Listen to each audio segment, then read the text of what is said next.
Bostonian is Matt Perrault. This is our city. The book is Dave Sharapan. Pay him. Pay that man his money. Together, they are the Bostonian versus the book. You covered 12. I covered! Follow the show on Twitter at Boston versus the book. How do you like them apples? Bringing you the best insight on sports betting news, Matt and Dave's daily picks, and an entertaining and unfiltered dive into the sports betting industry. Here's Dave Sharapan and Matt Perrault. And here we go.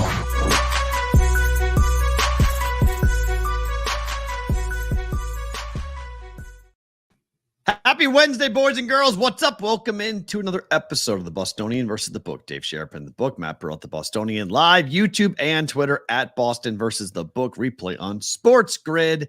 You guys can always email the show. We have an Ask the BVB that might have to wait till tomorrow, but you guys have been doing a great job. AskTheBVB@gmail.com. If you want something answered heading towards football, we'll do our best to get it onto the rundown. How are you, sir? What's going on? Happy Patriots Team of the Day for BVB. Yeah, I just was informed of that. I didn't know. I had to really get myself ramped up for it, but good to be here. Hit the like button, hit the subscribe button. Enough with the Patriots already. We're going to talk about them later. It's Chef Benny. So this is a Chef Benny t-shirt, and it's a Patriot hat. Chef Benny t-shirt looks fantastic. That Elvis Patriot logo. Not great. I mean, I might as well just hit you with it now. You know that this is one of my all-time favorites. Best logo in sports. I'll have football. it on in sports. When we talk about it. I'm not wearing it otherwise. I'm wearing, though, the black and gold BVB model, which can double as a Bruins thing, but is originally done with the Pittsburgh colors in mind. Cool. And I'm wearing a T-shirt given to me by Gio DeWap. He came in, signed up for the Brigade Proxy service, and brought gifts. Bags. And he brought me the Dirt Bags baseball Long Beach that's T-shirt. Great. And I didn't realize that. Came with the not beach. just the shirt, but with the beach hat. Yeah, that hat's nice. It says the beach. This will be like worn outside frequently. It's already messed up, curved way too much for my taste, but my wife has adopted it and said, okay, I will wear this thing with the ponytail out of the back. Nice. So, Gio, good job. The boys, won that tournament that they were here for. We shouted them out on Monday. Got a lot to talk about today. There's a lot of things happening. I just spent about a half hour trying to chase down a book. Money, accounts. We'll get to that in a second. We got our own nightmares and stuff. Well, thank you to our friends at Front Office Sports, because they are now making it national. What we have been talking about on this show, that the F1 race, street repaving, completion set for October, which nobody here locally believes that at all. Lofty ambitions for inaugural race firmly in place despite local headaches. Local headaches. We call that a local headache? Is that what this is? A local headache. Ain't nothing Excedrin can cure. I can tell you that right now. Extra strength Excedrin is not going to cure what's going on for most people driving around this whole city right now. Anywhere close to the heart of Las Vegas is a nightmare. I've never in my life, this is a voluntary self-inflicted wound. This has been done. This was not necessary. This was not required in terms of, hey, we need to have an F1 race here. No, we don't. Okay, we got plenty of really fun stuff going on here in this city.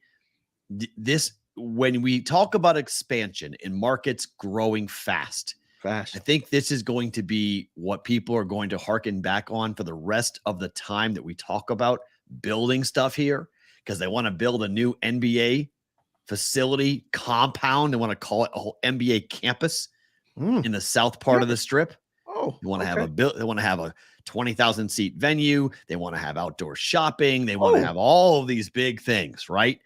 Okay. They want to build a new ballpark. They want to build a baseball ballpark for the A's to come here and play it somewhere, someplace, which we don't think is going to be at the Tropicana location, but somewhere they want to build a new place. They're proposing all of this. Yeah.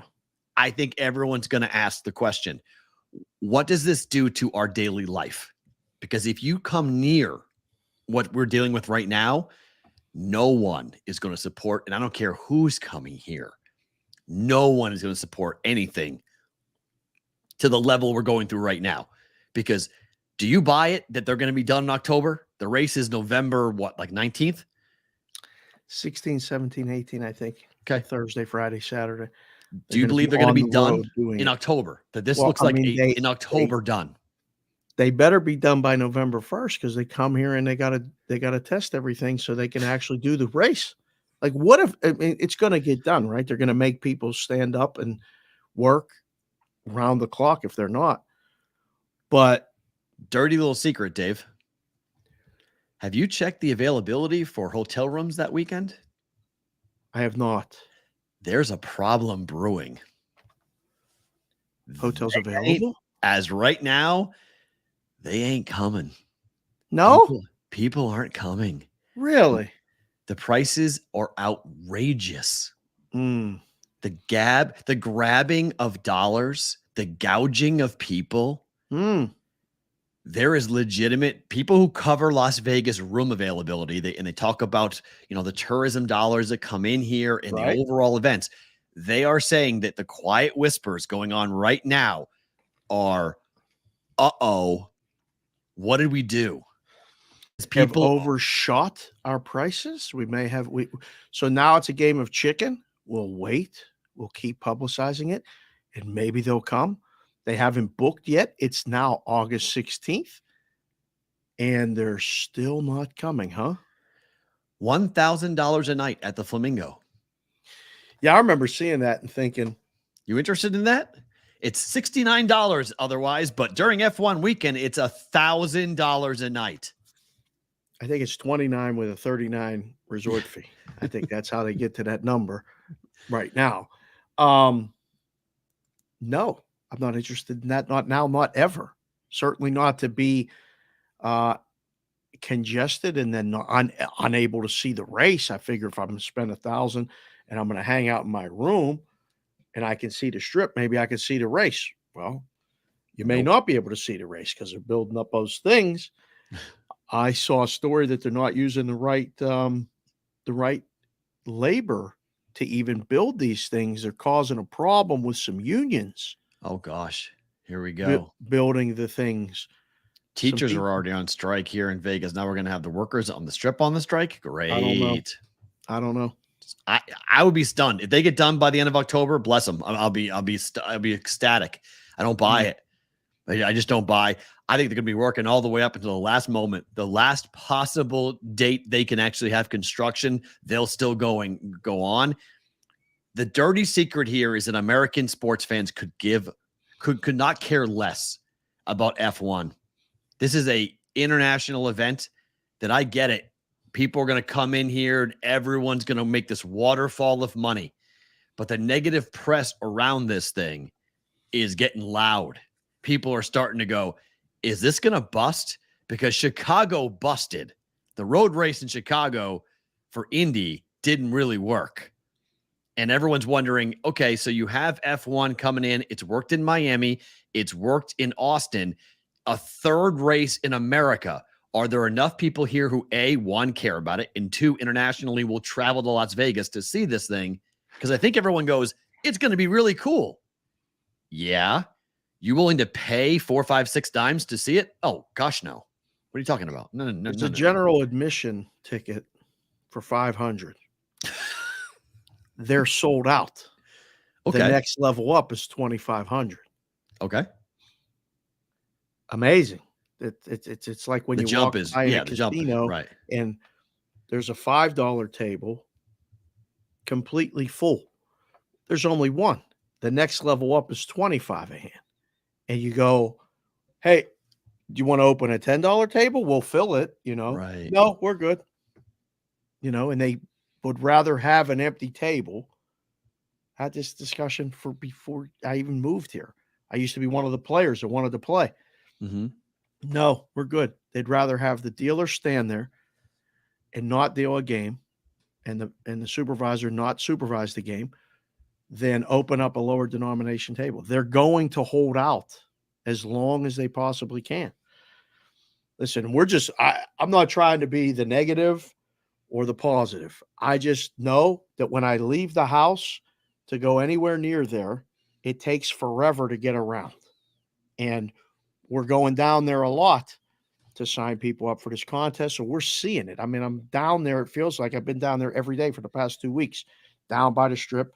Downtown's different because there's nothing going on up, but they're doing construction on the 15 to help ramps and all this other stuff. So feels like the whole city's under construction right now, does it not? 100%.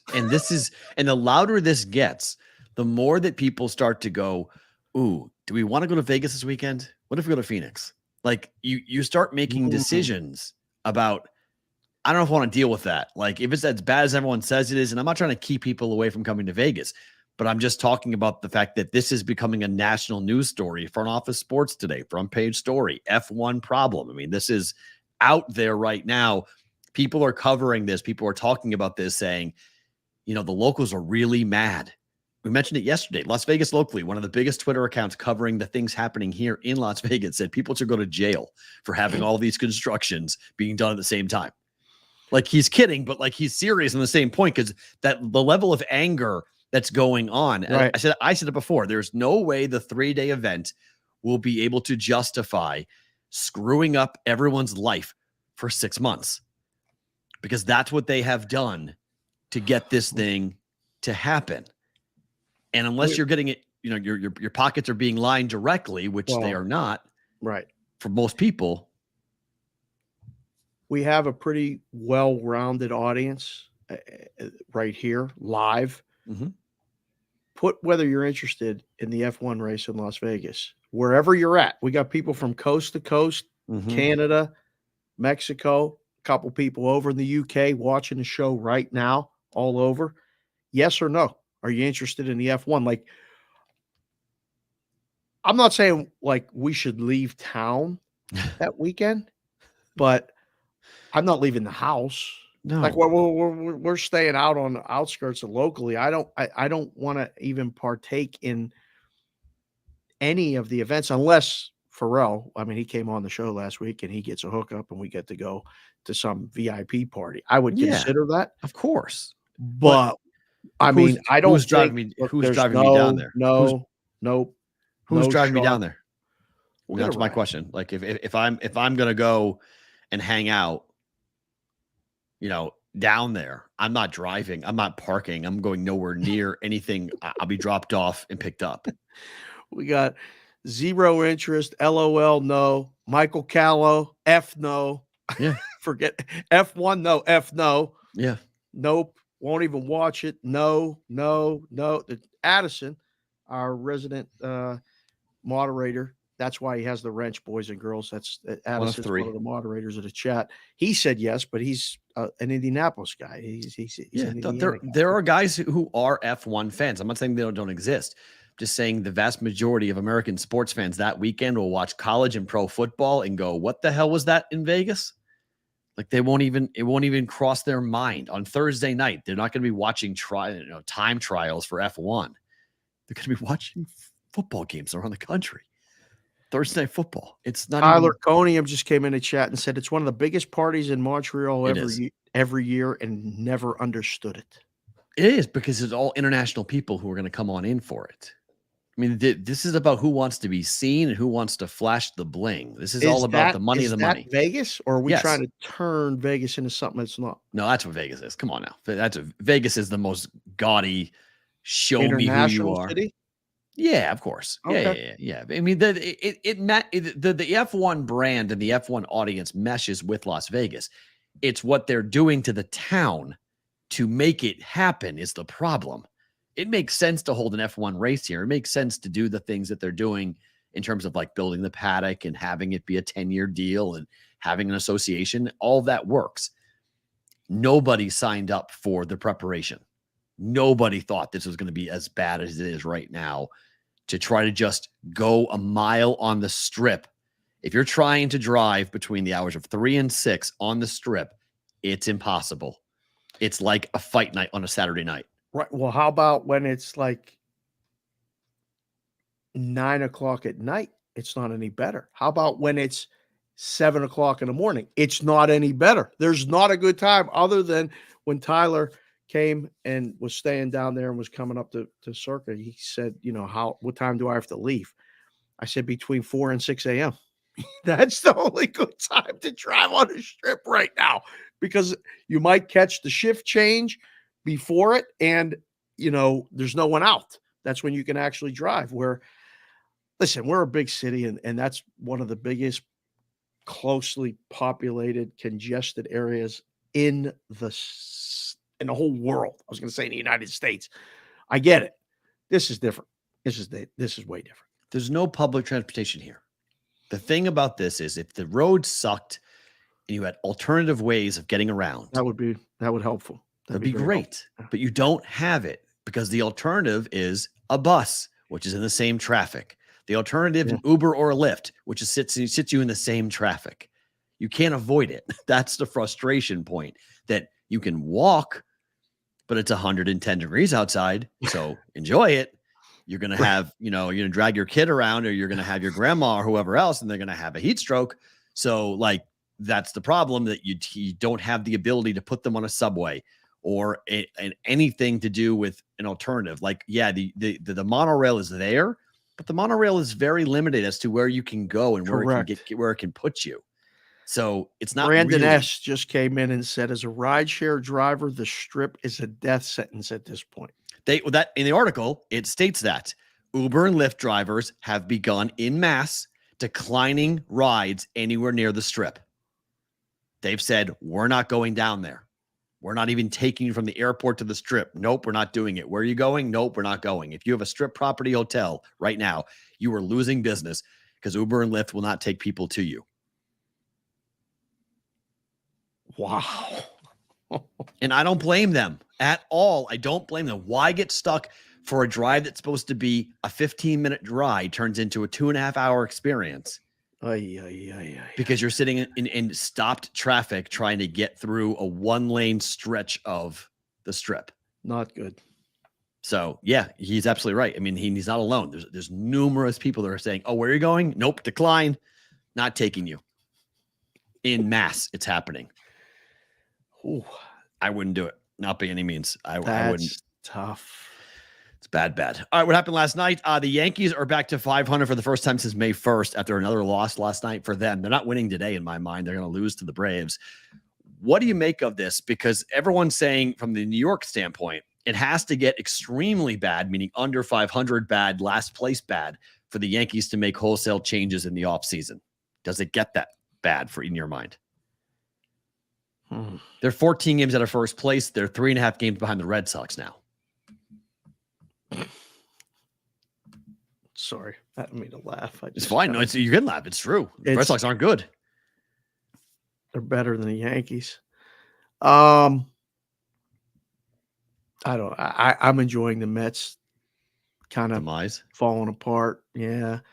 The Yankees, tough look. Yeah. Will it get bad enough to make wholesale changes?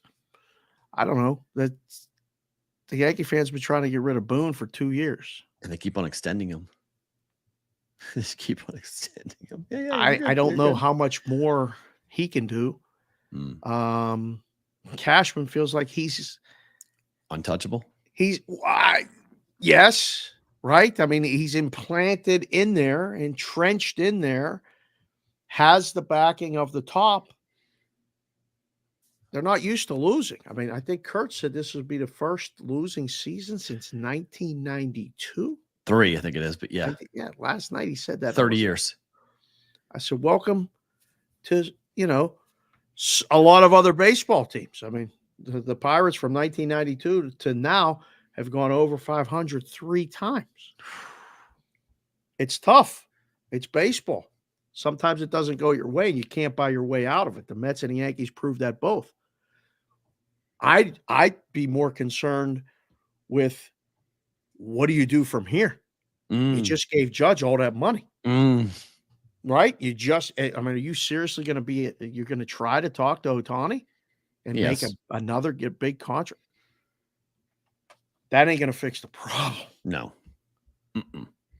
And that's part of the problem for the Yankees, for the Mets, for the Red Sox in a lot of ways. The marketplace, the way the game is being played, it's changed. You don't have to be in a major market to be an international superstar. You can have as big of an endorsement list as you want if you're a superstar in baseball playing in middle America. It's how good are you and what are you willing to do and what is your personality? What is your social media following? All those things. Playing Does in the it biggest include the winning team winning? Well, it does, but I mean, it helps obviously when a team wins. But like, Yeah. you It know, still isn't that. I think that's more toward the top of the list. yeah, but Ellie De La Cruz is going to be a household name in Cincinnati for years. Doesn't matter. He plays in Cincinnati. He could be as big of a superstar as if he was in New York, he could be as big of a superstar in baseball playing for the Reds. There's a lot of people that would disagree with you with that, but I think you're right. When you're in New York, okay, your brand as the Yankees, that gets you more attention out of the gate. But if you lose, no one's watching the Yankees. Nobody cares. The Reds are a playoff team potentially. People are watching the Reds. They're paying attention. Who's this kid? He runs like a deer. This is amazing. What is he? This talent's incredible. They start to watch it. It's what Mike Trout benefited from, being in the shadows. Look at that face. Snap your fingers. Snap your fingers. He could have been a bigger superstar. Oh, you're back. I'm back. Okay. It clicked in. He could have been a bigger superstar, but it was, Trout's decided not to be. But New York and LA get you in front of the people who make the decisions quicker. But you can fly there and you can go meet with them and you can go have conference calls on Zoom and whatnot. And you can still get monster deals and monster contracts for stuff. So it's different. Speaking of now. Conference calls on Zoom, did you see Annie's preseason conference call? Annie Hagar? I did. It's pretty good. Pretty good. It's pretty good. She's good. She's good. She's gotten very good at editing. Yeah, right. Very, very good at editing because she now has the ability to. Things I've learned as well. Like she has audio in one clip, and the audio keeps going, but the picture changes and the audio keeps going. That's a very cool trick. It's a very cool editing trick. I like it a lot. She's done a very good job with that. On that, Dodgers have won 9 straight right now today. Who do you take? Better team, Dodgers, Braves. Braves. Dodgers are really hot. It's almost equal. They're really hot. I just think if they play a 7-game series, Atlanta's lineup, the middle, I mean, they're almost the same. It's the pitching. One pitcher may flip it, right? Like, I don't know what the Dodgers, how they would even line it up, but they're 1-2-3 versus Braves 1-2-3, slight edge Braves. So Braves for me. You? Braves lineup, the bottom of the Braves lineup. It doesn't end. I mean, there's no break. Yeah. The 7, 8, 9 hitters for the Braves, their power, the fact that they can go deep with anybody at the plate. There is nobody you can relax. There's nobody you can go, okay, let's just get these 2 guys out and then we'll get back to the top of the lineup. It doesn't work like that for Atlanta. They're just stacked top to bottom, is why I think they're the best team in baseball. Mark Zeno said something to me on SportsCode that I'll ask you because I disagreed with it. He said it would be an utter embarrassment if the Braves did not win the World Series. Why? Because they're the best team by far. Best team by far doesn't always win a World Series, especially the way the makeup is now. I don't think it would be an utter embarrassment at all. I think it would be a disappointment. But you remember when the Braves were winning the division every year back in the day? They won 1 World Series. They had the best pitching: Glavine, Maddox, Smoltz. That's the game. I was like, wait, it's baseball, bro. I don't think it's an ultimate disappointment. I mean, it's a bummer. And there's people that got Braves futures that would be bummed out, but they're going to have to beat 2 good teams, most likely, just to get to the World Series. I mean, I was looking this morning at I was looking at the Caesars William Hill app trying to see, because they put up the exactas and nothing works, so I couldn't see them. But the Braves, the National League right now at 2 or 3 different books, 2 other books, minus 125 over the American League team right now. You put those up as a general, like, what scenarios could it be in the National League? What scenarios could it be in the American League? And who would be favored?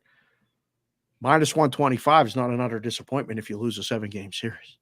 Minus 250. Yeah, I disagree with that. I was like, wait. It's like, it's not, it would be disappointing. An embarrassment means like you should walk to the title. And I don't think the Braves are going to walk to the title. They're going to have a fight on their hands.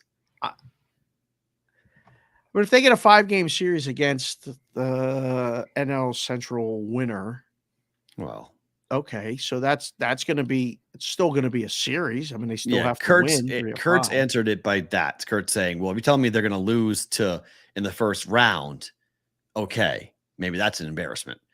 But if they don't win the World Series, meaning they lose in the championship series or lose it in the World Series, that's not an embarrassment. That's just a disappointment. Yeah, if they lose to the Dodgers in a Right. 6 or 7 game series, that could happen. If they lose to the Phillies or the Astros, they got to play the Phillies in the first round that they play, or the Astros in the World Series, or we get Astros, Orioles, Blue Jays.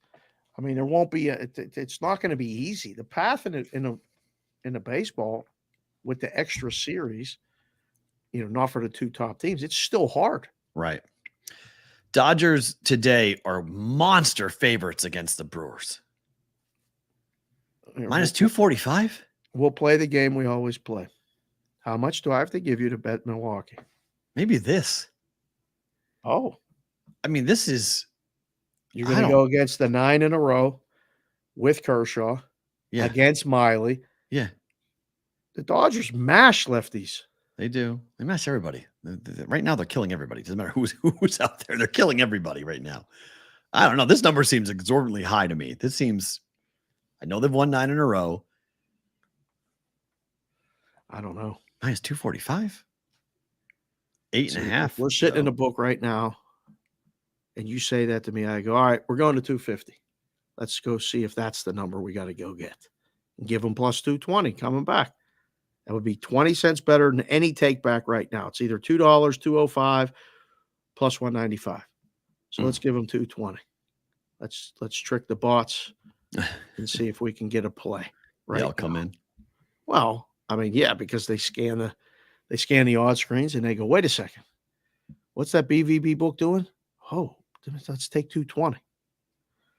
I mean, I'd be good with needing the Dodgers tonight. That's fine. Interesting. Gray is minus 180 against Detmers. That total is 9 on that one.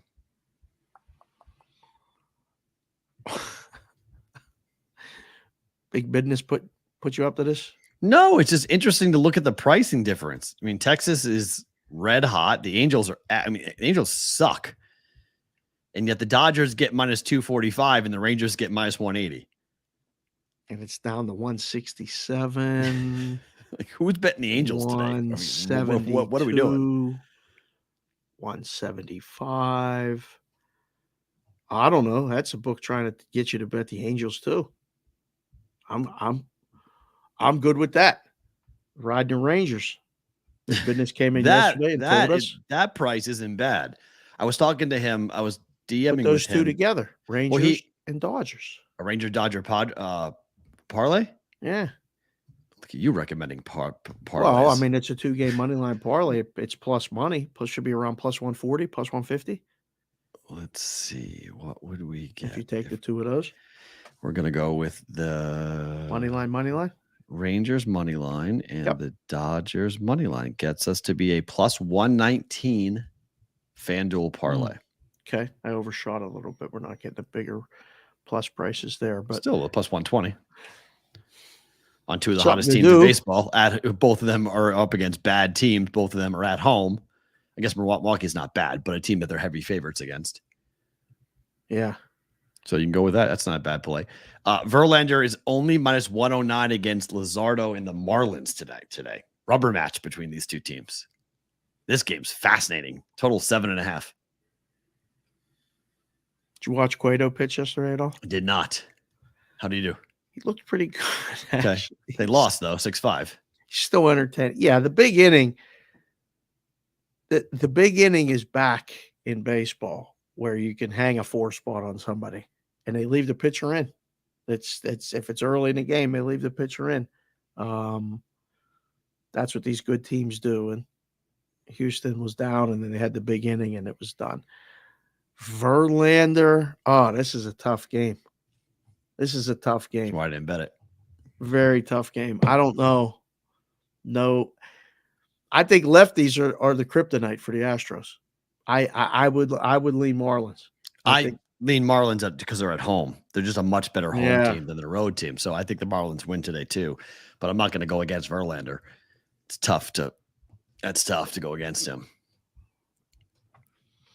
It's just as much of a play on Luzardo, right? Lefty against that Astro lineup. Neutralize those big bats from the left side between Tucker and Alvarez. So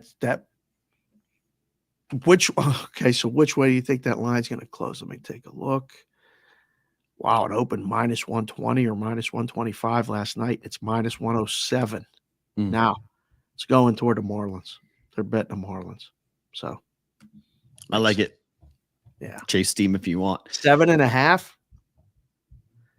I don't think I even want to touch that.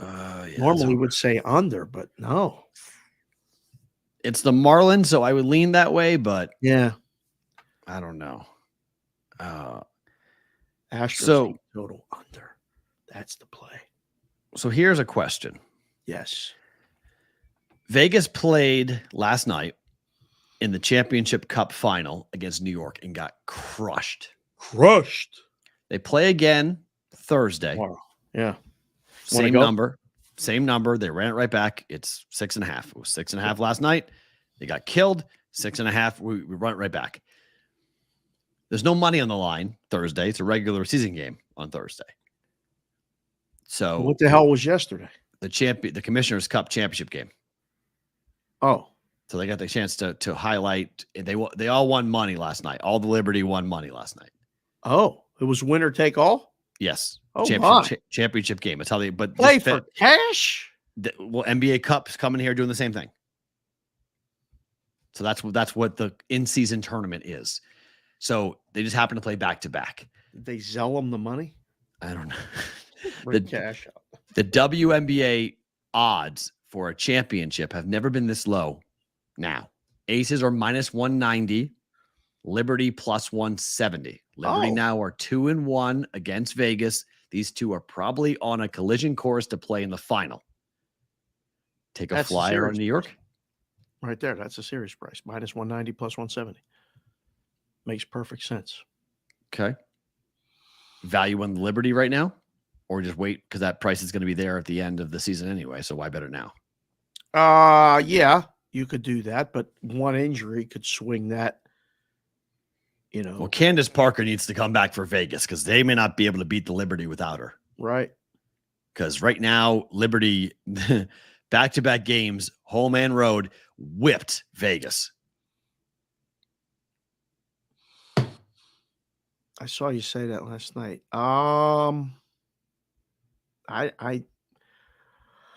wouldn't recommend it. The only thing I'd recommend is grab a plus. Because take the Liberty in case they beat them again. It's narrowed even more. It could come down even more. Well, if New York wins tomorrow night, doesn't it adjust it? Even that happens where the Liberty. Will New York have home? Is there a scenario where New York could have home court? If they have the number 1 seed, they have to catch Vegas. I don't think they can catch Vegas. If they can't catch them, then that's going to stay like this. Vegas now is 24-5. Is that right? Hold on. Let me see what their standings are. If there's any chance that New York could catch them and have home court advantage, then that number will change. So Vegas is 27-3. New York is 24-6. They're 3 games back. Both teams have won 9 of 10. Vegas has clinched a playoff berth. So has New York. I don't think they get any playoff bonuses for the Commissioner's Cup, just money. Yeah. And that's crazy. So that did not count towards the home record last night. Oh. So Vegas is still 15-0 at home. That was not a game that counted towards the record. Huh? How about that? Boys and girls in the chat, have you ever bet on a WNBA game? I just looked down and saw Roger Long, senior member of the Brigade. Hello, sir. Good to see you. He said he's never bet on a WNBA game. I'm curious if you've bet on a WNBA game. Say yes or no. I would never have done it if it wasn't for Vegas being here, and for the Aces Right. being in Vegas. Them being here in our backyard, being the defending champs. I was betting it last year. I'm betting it this year. Don't bet any non-Vegas games. It's the only thing I bet is Vegas. Mo Pearson, Matoy Pearson, really took ownership of WNBA when he was at Caesars, and now he's at WinBet. Still at WinBet for now, hopefully. Really got good with the WNBA and making numbers, and I got to talking to him a lot. And now we do the shows with Wetzel, on Sports Grid. Sometimes Wetzel loves the WNBA. Yeah. You can find money there, no question. You just have to. You can't just bet it to bet it. I think you got to I like what you did just with the Vegas stuff. There's guys that love to bet against the Storm, or they bet on the Dream. That's fine. Limit it. But there's games every night. There's money there. Wow. Oh, and the numbers can be soft at times as well. So they aren't nearly as sharp as NBA games. But it's crazy. They use the same algorithm as the NBA. So they move the numbers aggressively. You can get some crazy swings. Of handle, you have to move a number. If somebody comes in and gives you a limit play at -8, there's no going to 8.5. There's no going to 9. You just bing right to 10, and see what happens. And if somebody takes 10, okay, now you go back. The problem with the WNBA a lot of times is they lay or take the second number, and now you go, oh, okay, now we need a side here. Wasn't expecting to need a WNBA game today for 8,000, but let's go, Phoenix Mercury, +7. We need him +7. We need him +8. Okay. So, wow, we got people that have played it. Yes. Jimmy Jack played it. Yes. Joseph Morgan, every game. Wow. Some people are like you. They don't want to touch the baseball.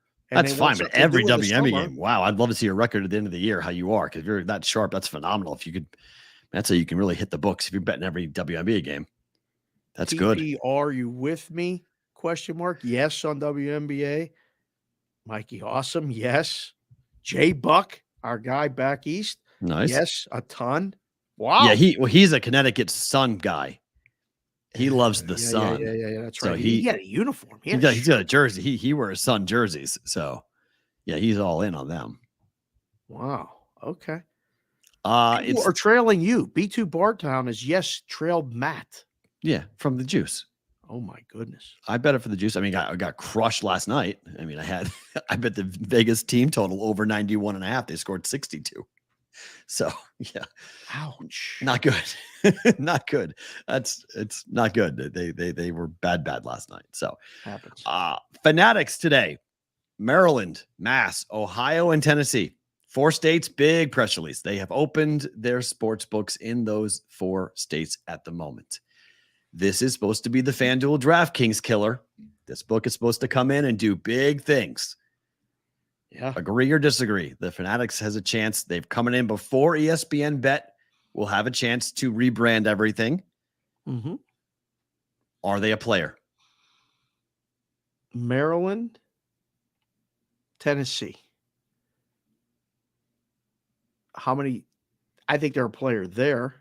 Okay. I don't think there's that many books there, right? Ohio. J-Dow would know more about how many in Maryland, but way late. Way late in Maryland. Way late in Ohio. Mm-hmm. Way late. Late in Maryland, too. Maryland's been up for a while, but I just think it's a smaller number of options. Mm-hmm. Ohio barbershops got a license to put kiosks in. That you could go get your hair done. I think get your nails done and put in a same game parlay at the kiosk. Everybody's got a license, and there are a zillion options in Ohio. Mm-hmm. Massachusetts will be interesting because I think they got the budget to compete, right? And they got all that money. You saw that white party or whatever they did when they had all those people at that. I forget that guy's name at house. Michael Rubin. Yeah, all the athletes were there. Fanatics is going to spend, but if the operating system stinks, Mm-hmm. The customer experience stinks. How do you make -6 better at your book than my book? I'll give What you do a we do? hat. We get a hat? I'll give you a hat. I'll Give give you you a a hat? jersey. I'll give you a memorabilia. I'll give you a free pick of whatever you want. Here's $25 for your $25 bet. Oh, money for money? Even Steven? It looks like that's what they're going to do. The Fanatics' hook is going to be, we're going to give you swag like crazy. Swag. Our People are going to differentiator. bet for swag? Well, I don't know. I mean, they haven't before, but that was because I think it was awkward when Caesars tried it. I think it was because A, it was new, and B, they didn't associate Caesars with quality gear. They didn't know what the gear was going to be like. So if you've purchased a New Era hat from Fanatics and they say, hey, place a $50 parlay, we'll give you a $25 credit to go get whatever hat you want, people might be more inclined to bet with them. If the odds are the same, they might be more inclined because they trust that hat. They know that what the quality of a shirt, jersey, whatever is coming back from Fanatics. They've used them before. Thus, that will be a book that they will use. It has potential. I've always said this. The Fanatics has the potential. They have the list, they have the marketing dollars, and they have a hook. They got something unique that you can get for betting with them. And if you're betting 6.5 at FanDuel or 6.5 at Fanatics, you may potentially bet with Fanatics simply because it could either earn you more points or get you something that FanDuel doesn't have.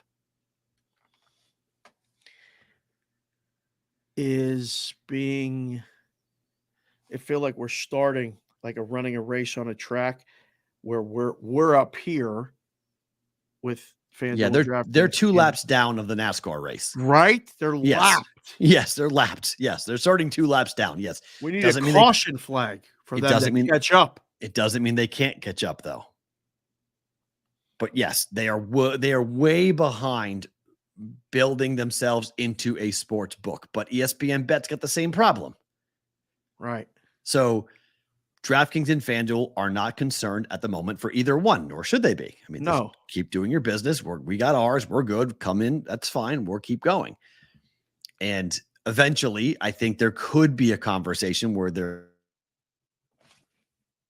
Stop your fingers. Uh-oh. All 23. That one went away too long. Matthew, come back. I'm back. No. Hello. Hold on. Oh, 3, 2, 1. You're back. Okay. I'm back. Okay. Whew. That's off. That's interesting because I shut off my Wi-Fi. That was stopping doing that for a while. Yeah. But the 3, 2, 1, the in 2023, there's no competition. In 2024, there's no competition. But just like ESPN Bet said to their investors and Penn National, really, that 2025 is when they're all targeting to be competitive. Same thing with Fanatics. They're not going to be competitive for over a year or 2. Can we tell the people that we're meeting with that we're not going to be competitive for 2 years? We're just going to do what we want. But give us all the money first, and then we'll be fine. Don't worry about it. We're going to be booming. You won't even believe what we're going to be in 2 years. That sounds like a plan. How do you pitch that? The same way you pitched Amazon, the same way you pitched Uber, the same way that company has been pitched for years. For Tesla, it's the same thing. We're going to lose. We're not going to make money for a long time. And then eventually we'll make money. Now, a lot of times they never get to that point where they make money. Sometimes they do. Uber and Amazon did, but sometimes they don't. It's just the way that business operates on a grand scale. But that's the customer experience for Fanatic is we've got something nobody else has. You win a championship. Do they have helmets? Do they have helmets like this? They do, but it's not as nice though. If Fanatic, like, this is what's going to happen. Okay. So you bet a future on the Eagles to win the Super Bowl. Okay. And say the Eagles win the Super Bowl. Good. I win my bet. And Fanatics will give you more. Oh, I get all the Super Bowl merch? Or a big discount on it. Hey, you're a big Eagles fan. Hey, Philadelphia. You made a bet on the Eagles. We're giving you all championship exclusive Fanatic New Era custom designed or exclusive only can be found here championship hats. They're going to customize merchandise and customize the experience for the marketplace that is What if people don't get the merch? Like that's great that they got the list. But their audience is going to get the merch. Who they're going to market to are the ones who get the merch. Want the merch, yeah. Who have gotten it in the past. That's why they get the biggest database of sports fans of anybody in America. Man, they got a chance. I mean, they absolutely, in my mind, have a chance to make a lot of noise. It's just going to take time. They're way behind. Mr. C says we just need a 5-year P&L and some solid market data with broad assumptions to base the market share on. Write that up, buddy. Come on. Write that up. We'll take you on. Let's go. Let's go. I'll pick you up. Come on out. We need that. That's perfect. Dang. Let's see what they're going to do. So here's their pitch. Let's see. The most rewarding sports book. It's all thanks to Fan Cash, the currency of sport. Earning Fan Cash is the first step to participating in the loyalty program for the Fanatics digital platform. Our vision is a program that rewards fans with access to experiences that money can't buy. Fan Cash, the backbone of the Fanatics loyalty program, can be converted dollar for dollar into bonus bets and can be used to purchase your favorite team merchandise at Fanatics. You earn 5% Fan Cash on all same game parlay bets. You earn 3% Fan Cash on all other parlay bets. You earn 1% Fan Cash on straight bets. I remember when I first moved to Vegas and I got a player's card from the casino. Right. And then I started to get the mailers and I got offers. And then I met my buddy Barry and the other guys, and we had a regular golf game. And they said, Dave, do you ever play poker machines? And I said, I used to mess around a little bit at home, but nothing crazy. We should play. Let's go. So we all started playing it. And I hit a royal on a 5 play. I dealt it at the bottom. I thought might as well hit the mega bucks. I was like, oh, I got a royal. I got a hand pay. I was done. Mm-hmm. So I used to play. Explain the hand pay. People don't know what that is. So you get paid more than the machine. $1,200 is the law. In Las Vegas, $1,200. Any jackpot over $1,200, the money has to be handed to you person to person with a tax form. Yeah, going out. So $1,200 is the threshold. So it paid more than $1,200. There's a bill in Congress trying to elevate that to $5,000 right now. It'd be nice. It's a lot of paperwork. It's a real pain. But I started playing to get the comps for the food places, so I could get dinner, or like I would take Jess and the girls, and we would go eat, and I would just sign because I had enough points. And then I got my, players' win-loss statement and gave it to the accountant, and he was like, "You better go talk to somebody. You're playing way too much. Like, what are you doing?" I'm like, "Oh, I'm getting all these comps. I'm getting it back." 3% on same game parlays, 5%. It's cheaper to just go buy the merch, and I don't have to lose all the money making the bets. Well, that's what always the case is it not? That's what I realized at the casino. I was like, I'll just go buy the damn dinner. I'll play when I want to play, or I don't have to play at all. You start to realize when you really keep track of stuff and add it up, you're like, and it's not really a good deal for me. It's a good deal for them. It's not a good deal for me. Now, I will ask you this. In this same press release announcing the Maryland, Massachusetts, Ohio, Tennessee for Fanatics, they're claiming that they have built their platform, their app, for iOS and Android. The design, speed, and quality of the navigation experience rivals the sports betting apps in the market today that were not built specifically for iOS and Android. Building this the way they did allows the Fanatics Sportsbook to perform over time at a level consistent with other technology-first companies, meaning not sportsbooks. Oh. Not sportsbook companies. Right. Other tech companies. Right. So their app is going to be super fast, not clunky, not crashing. It's going to work better than others is what they're claiming. They're claiming they're going to have a more curated customer experience, that you're going to be able to track your money Our withdrawal tracker shows you where your money is in the withdrawal process so you can relax and enjoy the game. So no worries about getting paid. Oh. The search function, the industry-leading search functionality to help customers find their bets faster. Search.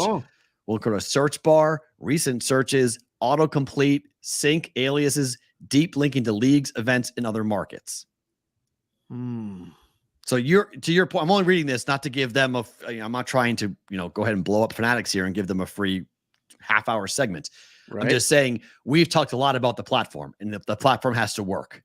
Has to work. And if it doesn't work, no one's going to use it. Well, they're claiming that they've got the platform and they've got other experiential type of things that are going to separate Fanatics from other books. And they're going to try to incentivize with fan cash is their new hook. Does it work? I used to say this at the book all the time, both in the front at the counters and when I was in a risk room. Sometimes when you go to the convenience store, all you want is a pack of gum. I want to walk in, I want to get a pack of gum, I want to pay, and I want to leave. The platform has to work. Sometimes they just want to make a straight bet. Sometimes they just want to bet they want to bet the game on TV. Sometimes they want to just go in, do a parlay, key something, whatever, and just leave. Right. All the fan cash is great. We built it for this is awesome. It goes great in the deck or in the white paper. This is what we need to sell to everybody so then they can go try it and sell it. It better work. It better work. That's all.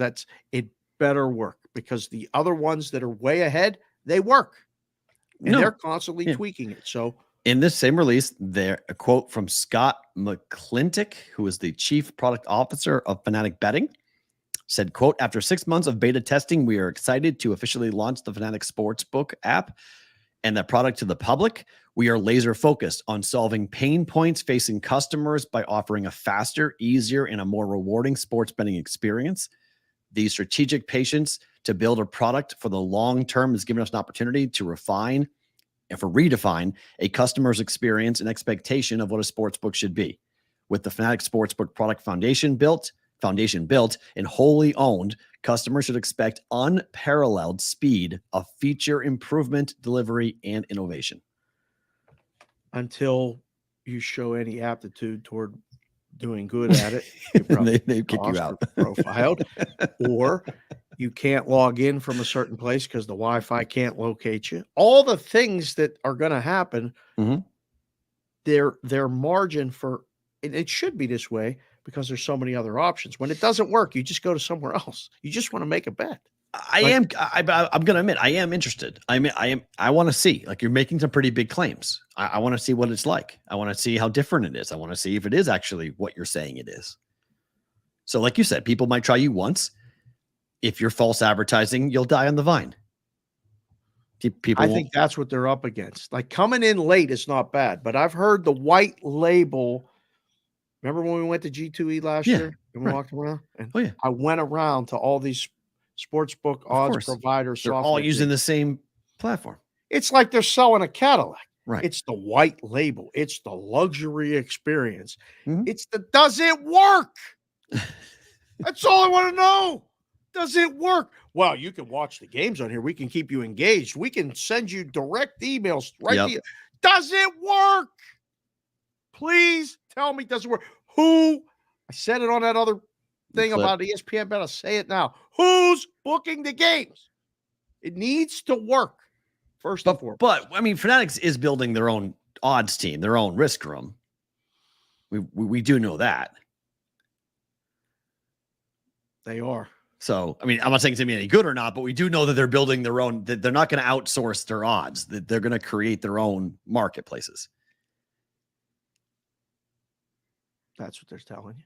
Okay. Well, that's what they're saying. I mean, we're watching friends of people we know are interviewing for those jobs and have been hired to run those jobs. Yes, they have. So as at least in the beginning, they're trying to at least have an image of being the ones booking their own games. You should book your own games if you can. I still think that knowing your customer, Benson talked about it on Twitter. We talked about it at Bet Bash with other people. It does not have to be an adversarial relationship. It is a give and take. It is a back and forth. But if I have a book and don't have any customers, then I don't have a book. Right. And if I'm a customer that can't bet at any books, then you're not a customer. Right? It needs to work at some point together. Now we're trying to take each other's lunch, and some guys will take your lunch dishonesty, and some guys will book your lunch dishonesty. Doesn't have to be that way. So hopefully, if they do it, it's still about the right people and the right customers and the right market. Well, I don't know if any of those 4 markets are the right market. Good luck, Fanatics. They're coming in. Massachusetts reporting 30.1 million in revenue for July in a pretty small month. Yep. Does Fanatics, are they able to make any noise in Massachusetts? You were back there. You saw the market. We got a lot of guys that are back there. I mean, I talked to Dawson on a regular. We talked to Emerson. A bunch of guys we know back there, and hopefully we're going to get back there and see you all in person. That's the plan. It's an interesting state because I've said this before too. It looks like they're holding people to a different standard there. The correct standard, in my opinion. There's been a changeover with the gaming control commission there, whatever. So we'll see if that continues. But I like it. I think that's a good. I mean, I was surprised when you put that number when we talked this morning. I was like, wow, did that surprise you? That number? Yeah, it's high. I mean, gambling revenue of 30 million is 10% hold. I mean, DraftKings did really well. 50% of the market has gone to DraftKings in Massachusetts. So the hometown discount. 20-second timeout. 20-second timeout. Tyler is back in the chat where I can see him. In the chat for a long time. I know, but I can see him now. Okay. Tyler, I see you, brother. I can't wait to see you in person when you come to sign up for the contest, but I can see him in the chat again. I'm so excited. He did it. Wasn't me. I didn't have nothing to do with it. Sorry. He said, I'm in. What does that mean? I'm in. He's in what? He said, I'm in. I don't know, but he's in now. He's in the chat, and I can see him. Tyler invented the ish. He did. And now the ish is being used all over, which is fine. True. But I never heard someone say ish time until Tyler said it. Then I said it. Then you said it. Now we're going to put it on T-shirts. What time does your show start? 10:15-ish. Tyler, he's wondering about the numbers I just quoted. Operators combined as a 10.2% hold for the state in the whole state, Tyler, in July. Everyone combined, average. Sports betting. Yes. In Massachusetts. So people love them parlays, man. Especially they really do. I mean, they're holding, it's pretty impressive. It's actually, I mean, gross gambling revenue was down 8 to 8.7%. So a little bit on the difference, but the handle was $2.2 billion. There's no breakdown of promotional money in that, though. There's not. You're right. Nope, there's none. But the hold is still pretty high, though. I mean, it's great. Don't get me wrong. They're ramping up for football. They were doing it in July. A lot of people are waiting until now, but that's fine. That's okay. We're here. We'll talk. But May was, Massachusetts. April was 10.4%. May was 13.6%. Celtics lost. Now it's 10.2%. Celtics and Bruins both lost. Yeah. So May was May and June. Big teams, local teams lost. That's pretty good. That increases that hold percentage. Yeah. People get raises and bonuses based on that. Boy, Tyler's going to be one of our chief odds maker for the BVB book. Sure. I mean, he's running totals and all this. Tyler's going to do a tremendous job at that. We're going to have to let him go play poker when he wants, but we'll talk about that when we You experienced this morning. This is a local story, but it's interesting. William Hill today launched their new mobile app, and nobody was able to access their money. No one was able to access.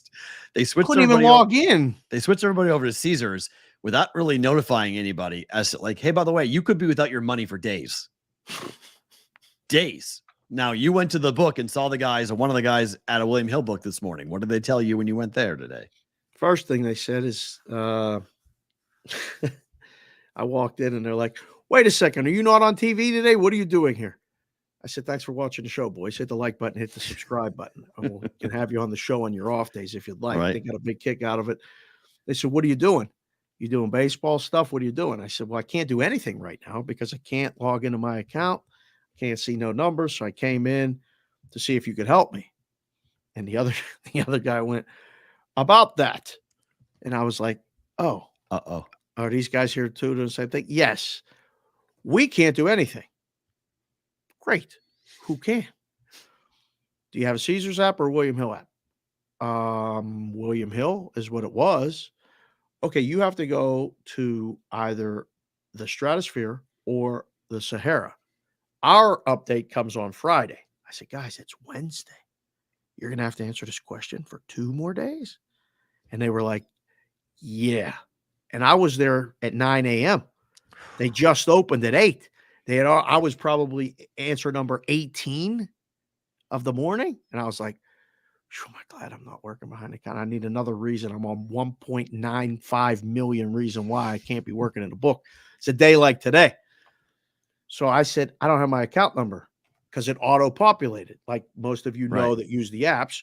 You do it, you leave it auto-populated. You may type a password or hit a 2 authentication code or whatever, and it's done. So we had to call a number, get my account number. Now it has to have an attached email. What was your email that you attached it to? I said, I don't know. I tried one, and I got a message that said, if you try again, you're locked out of your account and miss. Very important to get it right the third time. So I was like, I'm just going to go to the Sahara after the show. We have a call, so I'm not going to go right away, but I wanted to do lunch or something at the Sahara and see if I could recover my account so I could, look at the lines, play the in game while I'm on the air tonight on Sports, do whatever it is. So the last thing was I gave them $10 for their time. And they're like, what's this for? I'm like, you guys are going to need it for lunch later. Get yourself a coffee because you're just sitting there taking dagger. But I grabbed a sheet with the numbers for the World Series Exacta. I said, can I check these Oriole prices right here? I wanted to see what the Orioles versus Dodgers, Orioles versus whatever were. They're no longer in the system. I went, wait a second. You guys made people's accounts disappear. You had this market up for 2 months. I just wanted to check the current prices. What happened to those bets? Dave, I said, guys, that's the least of your all I worry. can hear is Joe Pesci in Casino saying, you made my fucking money disappear. I'll make you disappear.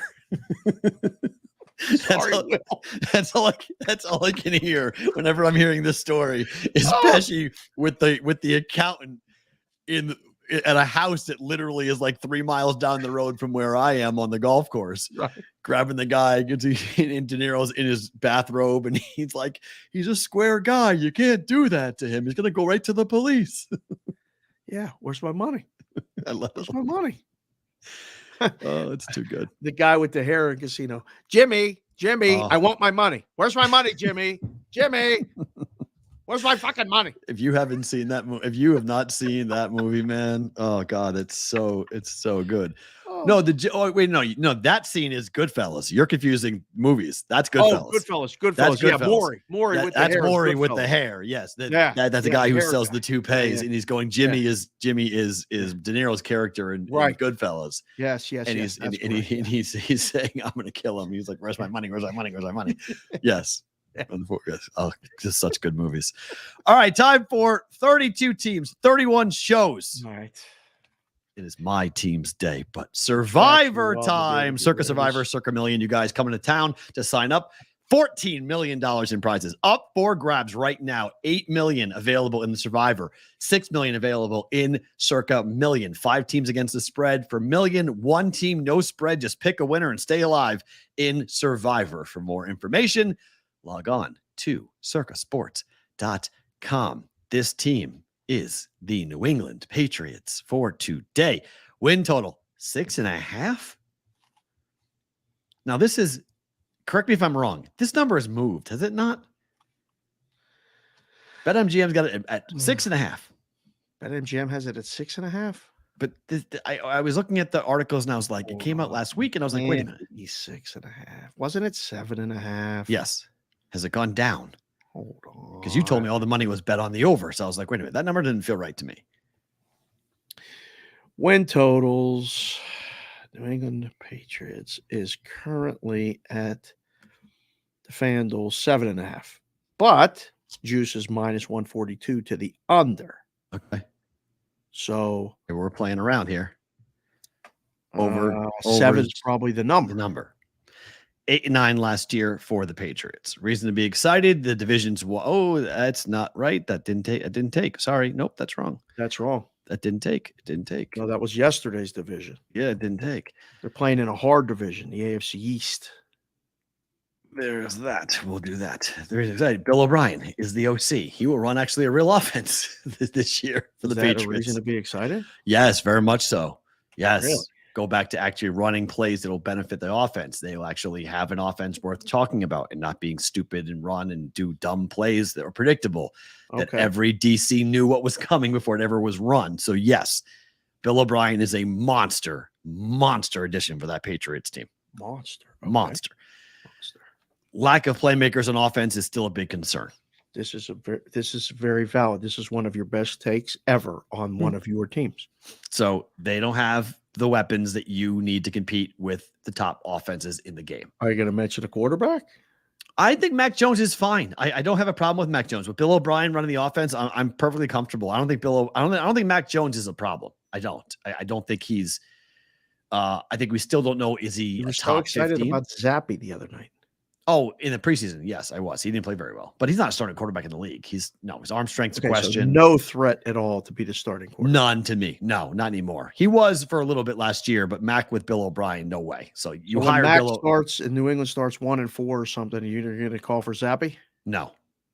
All right, so Mac's your guy. If they start 1-4, it won't because of Mac Jones, in my opinion. That I won't put that on Mac Jones. It'll be turnovers. It will be mistakes.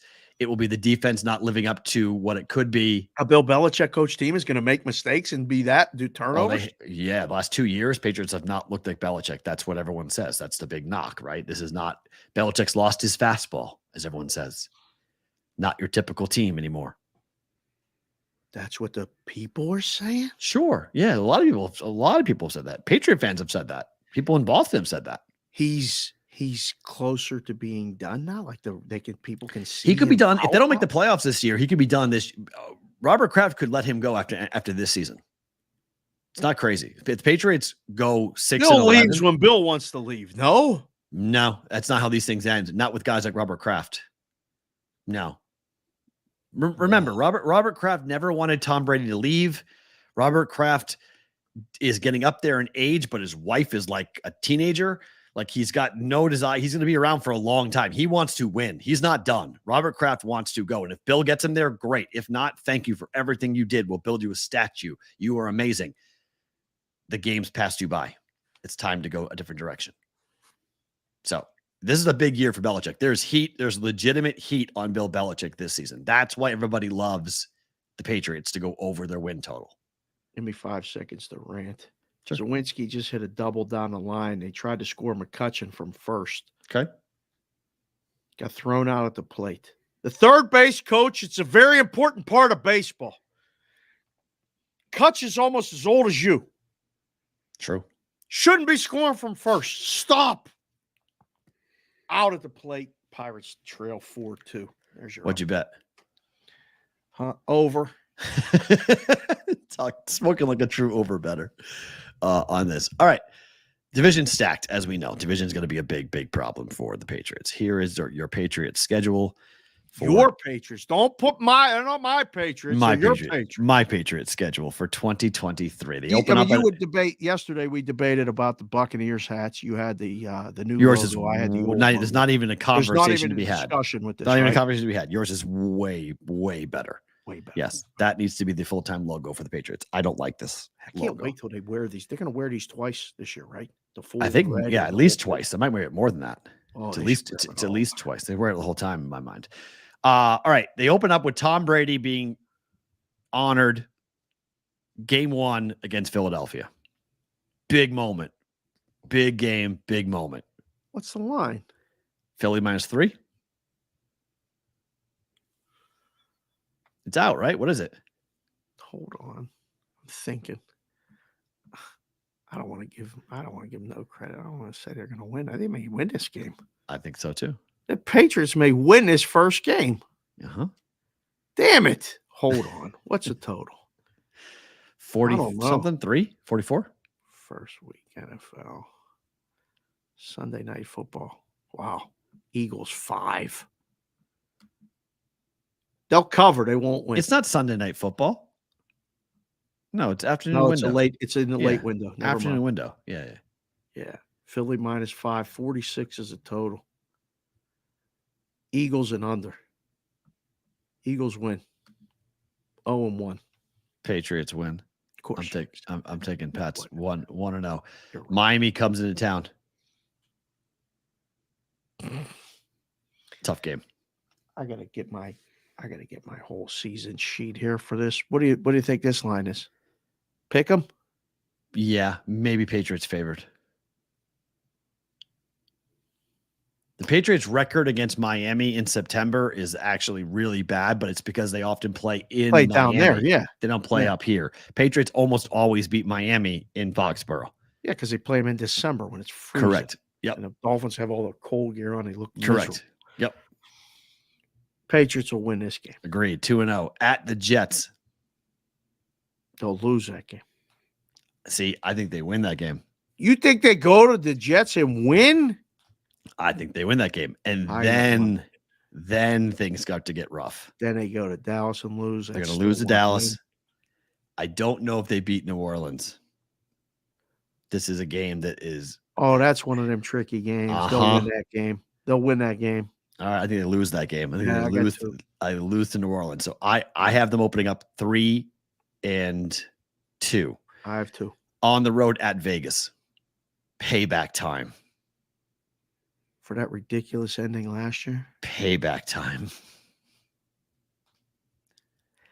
Josh McDaniel's still the coach for the Yes, Raiders. he is. It's just that when the student, mentor, all that other stuff, man. I hate to say it. I think New England wins that game. I agree. 3. 4. Buffalo at home. No. Miami on the road. No. Washington at home. 4. They win that game. 5. Indy in Germany. In Germany? Mm-hmm. Oh, that's a business trip for Bill. He wins that. 5. 6. Bye week of week 11 on the road at the Giants. Nope. Agreed. Loss. Home for the Chargers. Nope. Agreed. At Pittsburgh. Come on, bro. What do you mean, come on, December in bro? Pittsburgh. Come on. It's an under. That's game. in Pittsburgh on a Thursday night. It's a win. We should be at that game. Fine. We should be at that game. I agree. Thursday, December 7th. If you're listening to the show, watching the show, let's make it happen. That's a BVB Brigade. Our worlds collide Amen. at Acrisure Field, also known as Heinz Field. Holy cow. We It's a can big do the game. show and walk right over to the game. Yes. We're going to that game. Okay. Let's do it. Steelers are winning, though. Patriots win. That's 7. Home for KC. No. Loss. At Denver. They'll win that game. They always go to Denver and win. No, they never win in Denver. Lose. No, that's why they're going to win. Yeah, loss. At Buffalo. Nope. Loss. Home for New York. Probably meaningful game for them, not for the Jets. Yes, Patriots sweep the Jets. Patriots win. They don't sweep them. You Yes, they think do. they sweep them? Yeah, sweep the Jets. 7. 8. 8-9, just like last year. 7 is the number. 8-9, but they missed. The problem is they missed the playoffs, and that means Hard Knocks very well could be on the Patriots docket for next year. Which Bill ain't going to let that happen. Bill has no choice. Bill can't let it. Bill has no choice. It's 3 T. If you miss the playoffs 3 years in a row, you cannot veto Hard Knocks, and the HBO folks will be chomping at the bit to get the Patriots on I think Hard you Knocks. think more people are interested in the Patriots than you really are. Disagree with you You're entirely. biased. Dave, they're the most valuable team other than the Cowboys in the NFL. Cowboys are 1, Patriots are 2. Chat, is that a fact or is that 100%? talking out of Is his a ass? 100% fact. The Patriots are the second most valuable franchise in the NFL is the New England in sports Patriots? in America. In sports. all of sports, they're more valuable the Yankees, than the New York Knicks. Yeah, but the Yankees. I gotta see where the Yankees are in that conversation. I forget where the Yankees are. Oh, now you're making stuff up. They're not more valuable than the Yankees. The Dodgers. It's football, man. Over baseball, it's football. Yeah, it's football. Yes. The Lakers. Yeah, that I know. Yes, 100%. Basketball and baseball are not on the same plane as a football team. Yes, Forbes' list. I'm pulling right now. Oh my gosh, you better pull it up. Chat. I need in 2022. right now, put your season win total for the New England Patriots. Dallas Cowboys schedule. Dallas Cowboys number 1. Yep. Okay. So just so you know, this is the most valuable teams in America. Okay. All of U.S. sports. Okay.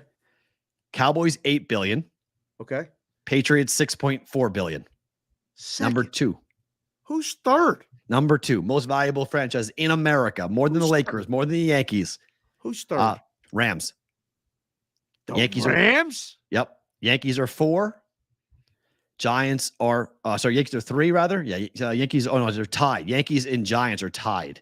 New York Giants. New York Football Giants? New York Football Giants and the New York Yankees are tied. Gives you an idea of where basketball is. The Knicks are 6.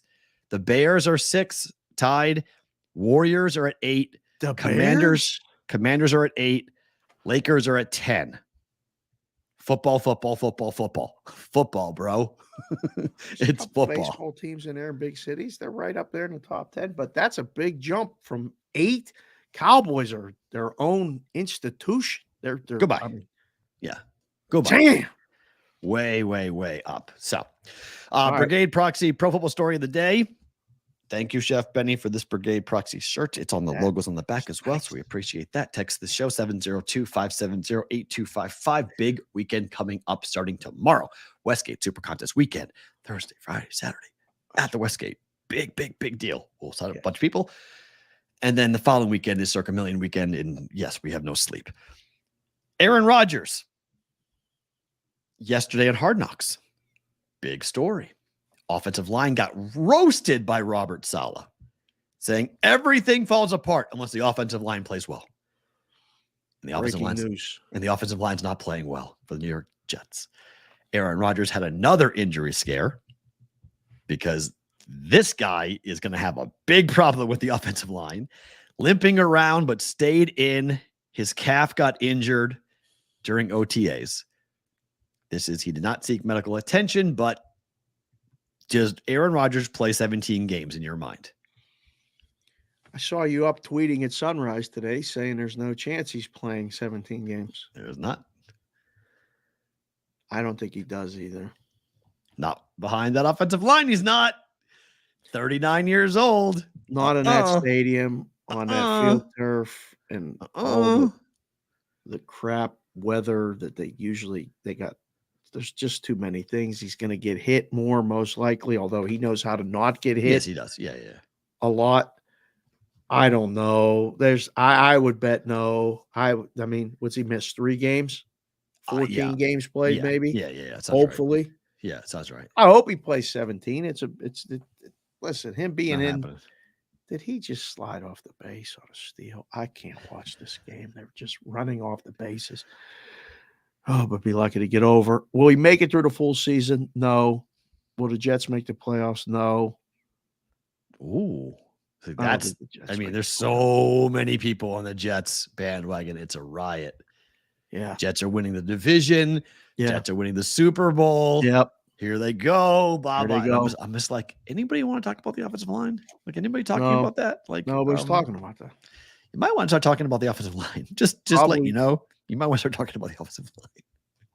It's not good. Saying this for my whole life, but it's good that Saleh said it out loud that if you don't have an offensive line, everything breaks down. Yeah. That's 100% fact. Yeah. Okay, so one of the biggest Jets fans that I know that I talk to on a regular basis, Tony Yanitsi, we're going to have him on the show. Okay. He does the cash considerations with me. He's all in. Of course he is. Like the Jets fans Of are course. so over the top, all in with this. This is like sticking a starving person in front of a buffet. Like they've had much nothing. food. They've had Yeah. nothing to be excited about forever. They've been dunked on by everyone. They've been butt fumbled and embarrassed forever. I almost thought you said something else. I was going to have to apologize twice to Will when No. you said but fumbled. Yes. Fumbled. When you go to a buffet, what's your first go-to? You go to the Italian section. You go to the meat I'm really section. not a very big buffet person. I only go with Madeline if she wants to go. Right.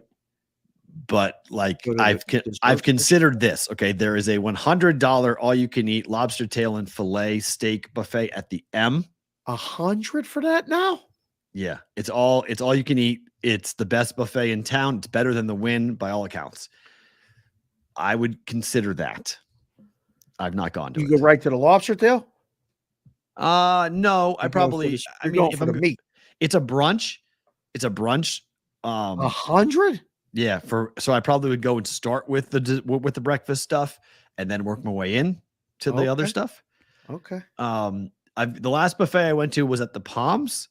Yeah. And when the first thing I went after there was Chinese food section probably, yeah, that was really good. or the Mexican food section. No, the Italian food section is really good there too.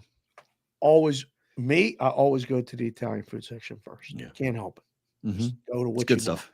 Yeah. and then you expand your The desserts are phenomenal there. The Palms, the dessert is like the best part of the desserts deal. on the It's buffets phenomenal. are that's Go yeah. crush them. You do a Right. good job with that. Okay, so not to make you freaked out, but Bruce Feldman's been doing this for a long time where he comes up with his top 100 freak athletes of college football. Tweets this out. I've never had as many players from one team as I do this year from Penn State, Oh, bro. but that's how loaded this squad is with freaks. As we said before, you can scoff at some of these amazing numbers, but Penn State guys prove it at the NFL Combine. Man. You're not a fan of that? You don't like this? No, I love it. I don't like it. I love it. But now everybody's talking about him. Everybody's talking about this team. The number's 10. It's 9.5. I mean, the But bottom. It's 10. It's 10. Well, yeah, but the bottom is 8. They're Mhm. winning 8 games. Yeah. There may be one hiccup. And then if they lose both the big games against Ohio State and Michigan, that's 9-3. That's the only way you're losing at 9.5 bet. I would agree. I mean, that's Michigan. I Ohio State, love freaks, though. it comes down to it comes down to the Iowa game for Penn State. They beat Iowa. We're hitting 9 wins. Franklin, we're hitting 10 wins, rather. Franklin is scary because he does have this weird thing of laying eggs in games they're not supposed to lose. But the talent's I there. got to say that today. Like, why Because- would you have to because we're bring talking that about back up? Because we're talking about it. So it's just, but they've got such incredible, amazing talent. Now, there's a kid on this list that we need to start talking about. His name is Nicholas Harbor, South Carolina wide receiver. Yes. He's the number 1 ranked freak in college football, according to Bruce Feldman of The Athletic. Like, this is a freak list? Yep, this is a freak list of insane athletic specimens playing college football. Nicholas Harbor, and it's either Nicholas or Nicholas, one of the two. I think it's Nicholas Harbor. He is, in the first time of doing this, in his 2 decades of doing this list, I don't think I've ever had a true freshman number 1, but this player is different. Harbor is 6'5", 243 pounds. 6'5", 243. 243. He runs a 10-200, a That's fast. 6.6 60, That's fast. and a 20.6 200 meters. Do you know how fast that is for a guy that size to go 200 meters? Top speed at camp that they recorded was 22.9 miles per hour. That's fast. You got to slow down in the school zone. He's compared to Julio Jones meets Derrick Henry, but he's taller than Julio Jones, weighs more than Derrick Henry, and he's faster by a full second than both of them in the 100. What position does this guy play? Either defensive end or wide receiver. They don't know yet. He could play either or both. There will be red zone packages for him in the end zone to go catch balls, and there will be third down plays where they're going to say, go kill the quarterback. And that's what this kid's going to do. I mean, if you had to pick one, where would you play him? Wide out. See, I think he has way more impact on a D-line. Maybe, but I got a quarterback that needs a weapon. I got Spencer Rattler for South Carolina. I got a kid who can throw the ball. He averaged 30 yards a catch in high school. No kidding. Well, you can't guard him. You can't catch it. The video. And if he catches the ball, you can't tackle him or catch him. I mean, the video of him running the 100 at the 2022 Myrtle Beach track meet it's actually kind of hysterically funny because he is no lie a foot taller than everyone he is running against, and he smokes them all. Yeah. Like Usain Bolt type stuff. Like his stride is so much longer than everybody else's that this kid is going to be. So I will get to it and better to book it. But South Carolina, I am 100%. Not to say I've made a bet based on South Carolina with one kid, a true freshman, but this is the kid to watch. This is going to be the most impactful player to hit the SEC in a while. Jadeveon Clowney type of hype for this kid. Former number 1 pick overall.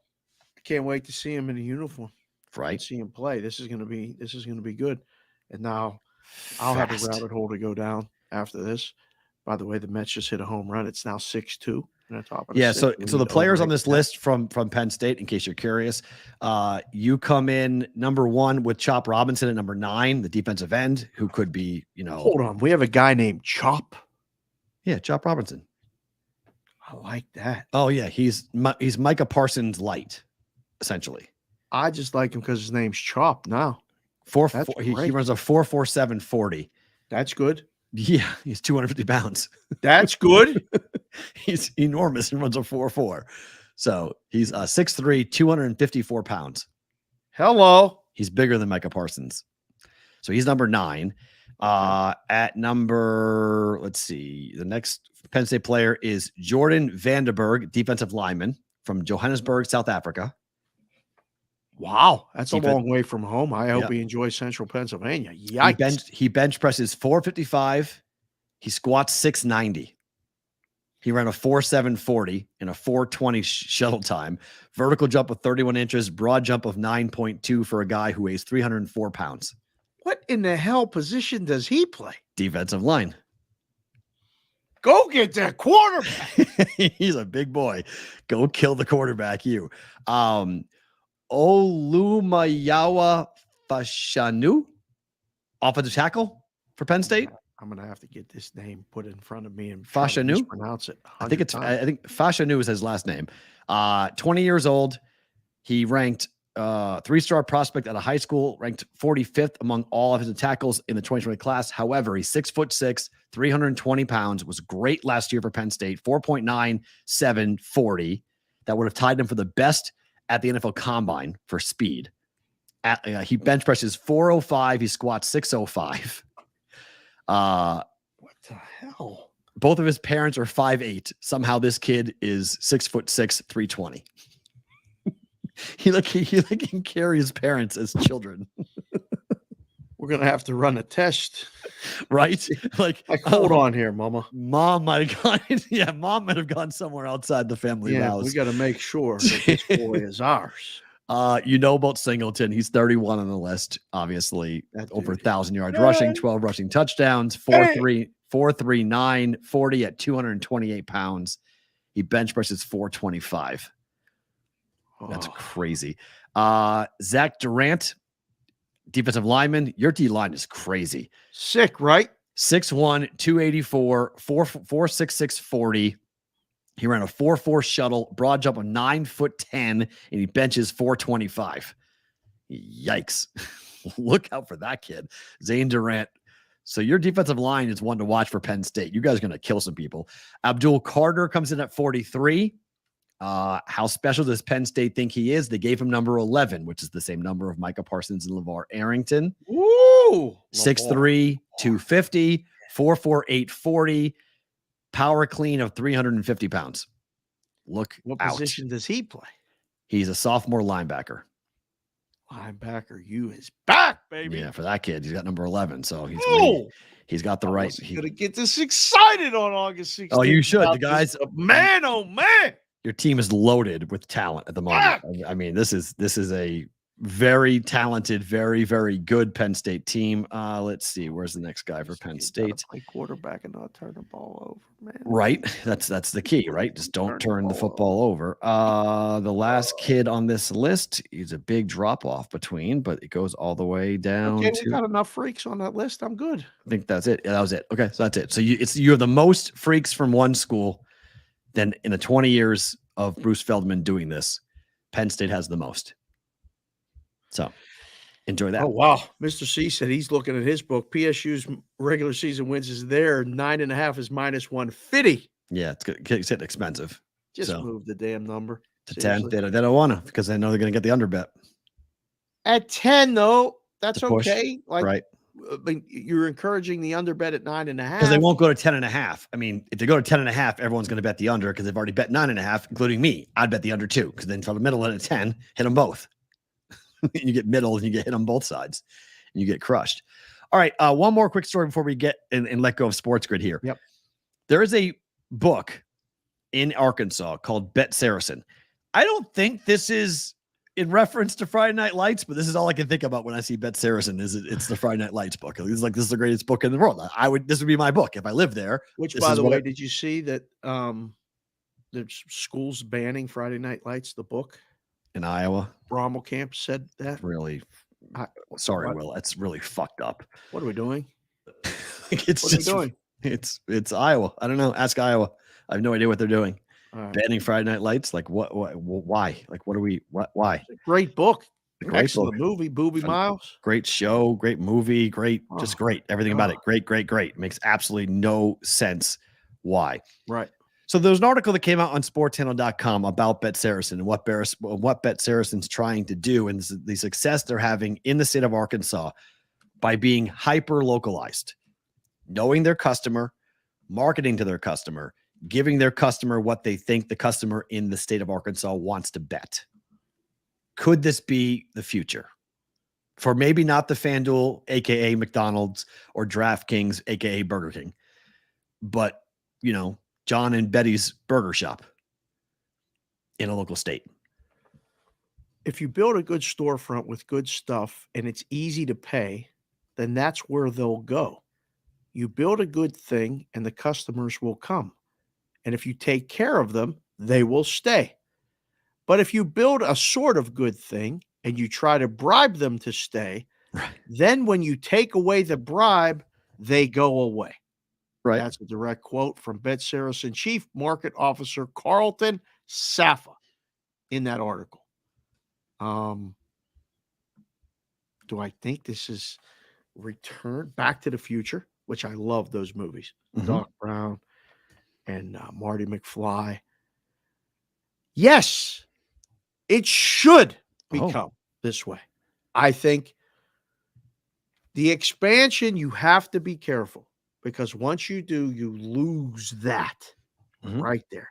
Because you have to keep earning for the earnings reports, for the quarterly meetings, for the conference calls, and everybody else. That's who you're working for instead of working for yourself or for the people that you're working with.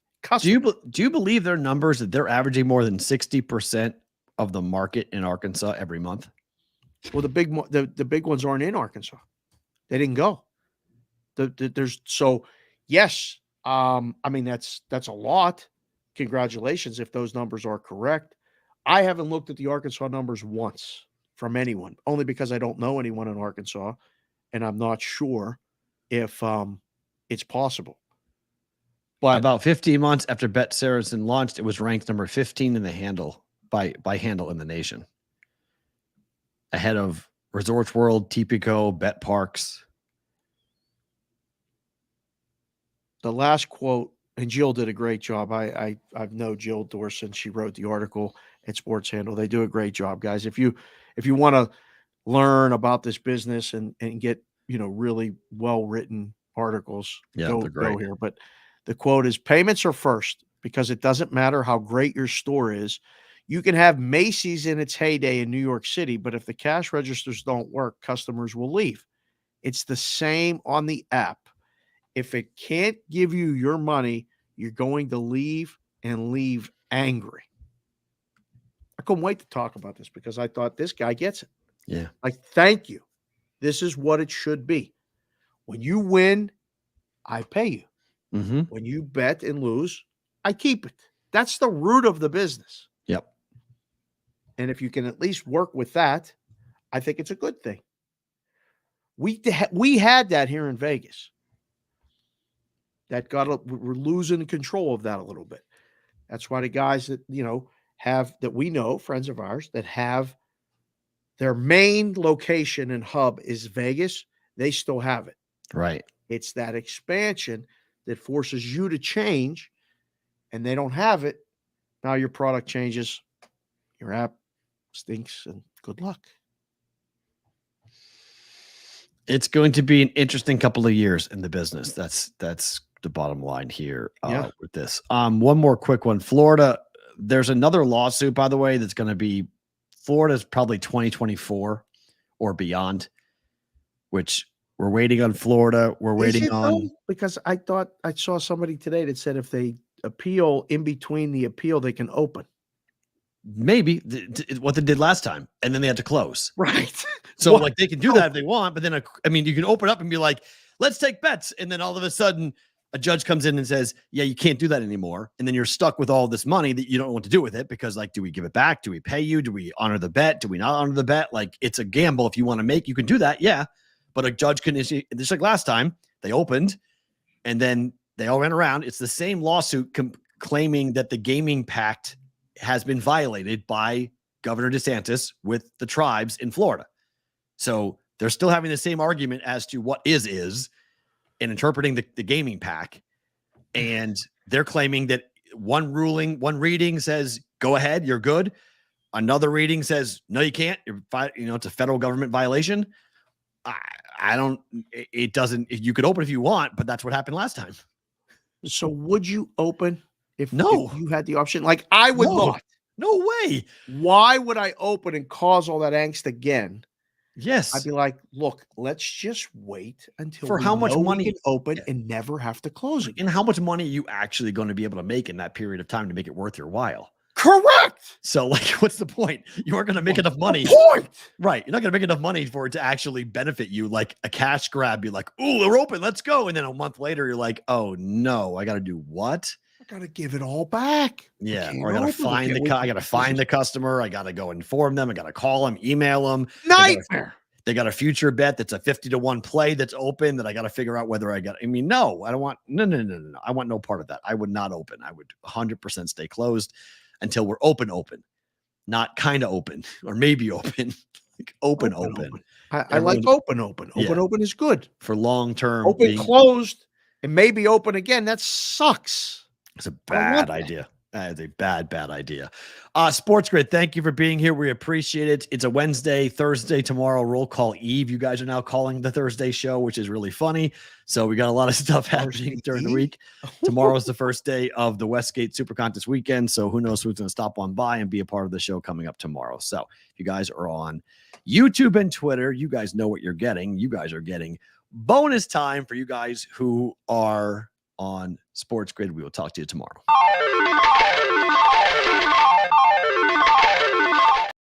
That one's not even that bad. No, I like that one. No, it's that Ohtani watch that.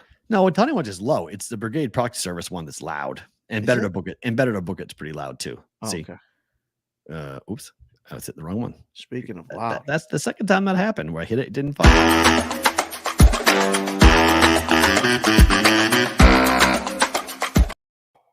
I thought I had a second there. Told you. Scared the crap out of me. Oh, we're on BBB bonus time. You scared the shit out of me there. Yeah. That's the fun one. Okay. The Pirates and Mets have five. It's now 6-3 over the total. No one cares but you. There's people in the chat that bet it too. We're all over. We're right. good. No one cares. It's not true. It's the Pirates. You're beating yourself up by having to bet that every day. like I do with the juice, though. So we're all in the same. We're on the same boat. It's just We're in the same boat. I know. I get the pain. right. So discrepancy time. So you can bet under 6.5 at -140, or you can bet over 6 at -120 for South Carolina. FanDuel has it at 6.5, -140 to the under. BetMGM has over 6 at -120 for South Carolina. Huh. So let me tell you the schedule. Okay. South Carolina last year won 8 games. Year before that won 7. Is this our first college total discussion? Yeah, second. Penn State was the first. Are you pulling the schedule up right now? I'm not. I'll tell you it if you want me to run. I can run through it fast. I didn't cut it the same way. Okay. I was gonna say bet. I get excited when you put the schedule. Oh, up. sorry. I would have done that. I'll do that for the future when I do Okay. other ones. All right. But Go ahead. They won 7 games, 8 games in Shane Beamer's first 2 seasons. They beat Clemson and Tennessee last year. Tremendous games. Tremendous games. But I mean, we got to be fair here. Tennessee was without Hooker, and Clemson was with DJU. So those guys are gone. They're playing Clemson and Tennessee again. They're not beating those 2 teams in my opinion. Those are going to be losses. The North Carolina game opens the year in Charlotte, neutral site game. Completely winnable game for South Carolina. They can win that game. They'll beat Furman. They'll lose to Georgia on the road. Get killed. Okay. They'll play. That's 2 wins so far. Hold on. Tyler. Dave, can you see this? You're damn right, Tyler. I can. You're back. You missed it before. You're back in the chat. Go ahead, Matt. Sorry. Okay. 2 after Mississippi State. I think they'll lose to Tennessee. They'll have Florida. I think they could beat Florida. Where's that game? Home. Okay. They have a road trip at Missouri. Do it this way. Give me the home games. Start at the top. Give me the home games. Here, hold on. Let me just fast. Because this is good. If this thing can fall 6, you got a free shot here. If you 2 different numbers, you could go for the side. Well, this is what a lot of professionals do. There's no risk except the juice. Right. Yes, but there's juice obviously on that. Yeah, but if it falls, if we go through the schedule 3 times and we come up with 6, 7, and 6 with coin flips, if you bet under 6.5 and you bet over 6 and it falls 6, you push to one side and win the other, and you have no risk. So here is, I've seen guys do this a lot. Here is the schedule for South Carolina. On top of the great hosting skills, you've done an unbelievable job taking the show to the next level with your ability to do stuff like this on the fly. Okay, so North Carolina, neutral. Ooh. Neutral. Okay. Where? Charlotte.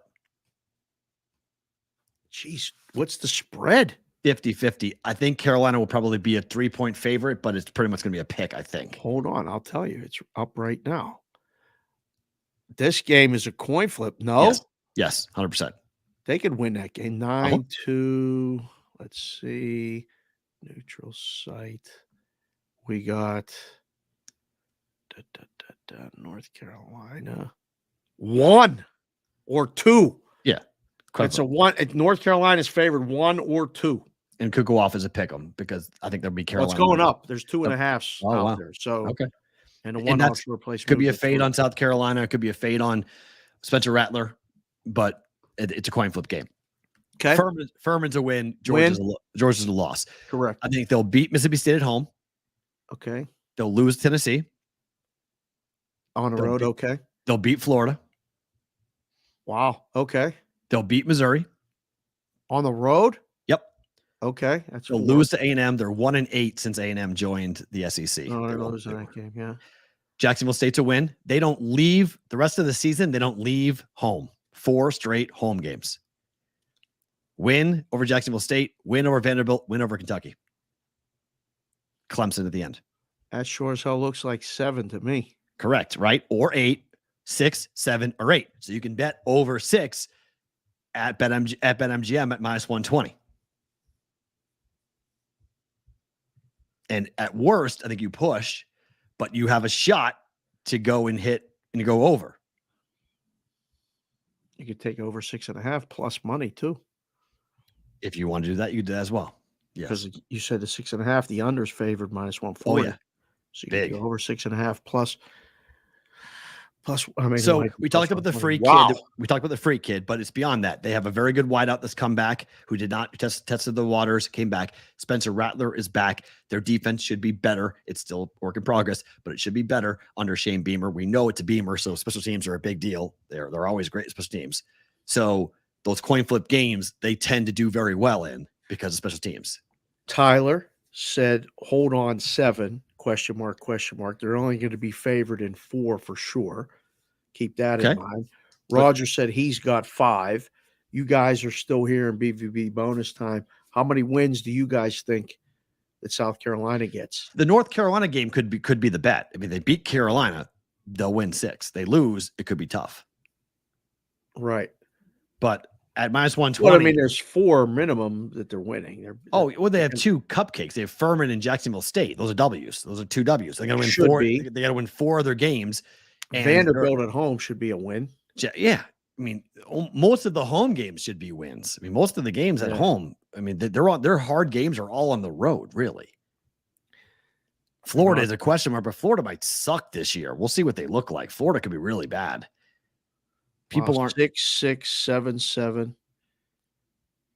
Oh, he's got Mizzou favored in Columbia. That's fine. That's fine. Because that's a bad loss. They blew that game last year. That's a revenge game. That's why I like it. South Carolina's going to go for revenge in that one. They should have won the last one last year. 7-7, 6-6. The number is spot on. Damn right it is, Lou. 6-ish. Thanks, Ron, Sean. But it's a free run. I mean, if it's 6, you have a free roll. If they upset somebody, they pull something out. It's whoa. They win 7 and you cash. Is the offensive line as bad as advertised? A couple people have already. It's not good. No, it wasn't good last year, and it got better as the year progressed. So Spencer Rattler can move. They've got weapons. They can score. Tyler's thinking like me. Take under 6.5. Lay money. He said 6 is what it's going to fall. Okay, so then you can lay under 6.5 at minus 140 and take over 6.5 at plus 120. Over 6. Over 6. Sorry, over 6 at minus 120. Inside that bet, yeah. So, wow. Take a run, and it's a free run. FanDuel's got it at 1 number at 6.5. Draft BetMGM has it at 6. That's crazy because I mean, you look at that. I mean, we could literally go through that as we get closer to the season and know a little bit more about each team or watch the lines move. I think you come up with 6 or 7 every time. I did a bunch last night. I was like, this is because I was looking at the kid, the Bruce Feldman list. I was like, who the hell is this kid? And I was like, all right, let me look at South Carolina's schedule. And I started doing more stuff. And I'm like, I like Beamer as a coach. I like how they finished the season last year. They got a guy who's been in the system for a while. They have a new offensive coordinator coming in who's going to run a more up-tempo offense. They got a free kid in the red zone to catch the ball. They're going to score. So, the defense is not great, but the offensive line could be good enough if Rattler gets rid of the ball fast. So they're not going to beat Georgia. They're not going to beat Clemson. I'm not saying they're upsetting anybody of that type of ilk in college football, but beating Florida and Missouri? Tyler said Florida or Vandy, Kentucky back-to-back is going to decide this bet. Okay, they both stink. I'm okay with that. But that's what it's going to come down to, probably, right? Yeah, Vandy's a layup. Kentucky will be a little bit more have more resistance to it, but right. I'll take the Gamecocks at home. I'll take Cocky screaming at people. Let's go. You'll take what? Cocky. Mascot. That's the mascot's name? It's Cocky. Yeah. With a Y or an IE? A Y. Cocky. You don't know this? Yeah. South Carolina's mascot. It's Cocky. They have a live rooster. They have a fucking live rooster running around. It's awesome. I parked next to it. That's how I knew. I parked the RV next to the live rooster. It was awesome. I tailgated in South Carolina, in Columbia, with Cocky. I have pictures somewhere with me holding the fucking rooster. It's awesome. Oh yeah. One of the first hats I got myself. Everybody says fucking Cox on it. Everyone, yeah. When I went to this is like in 1986 down in Ocean City, Maryland. The white one with the block letters and the lines. Cox, baby, yes. You had it right across the top. Yes, everybody had that hat. Yes, you had to. And then teachers would get mad at you, and you'd be like, "What? Like it's their name. What do you want me to do? It's South Carolina to play football. What do you want?" Cocky is the mascot's name. Oh yeah. That's tremendous. I'm rooting for, I mean, if you got over, we need over. We're going to root this home. Over 6. Yes.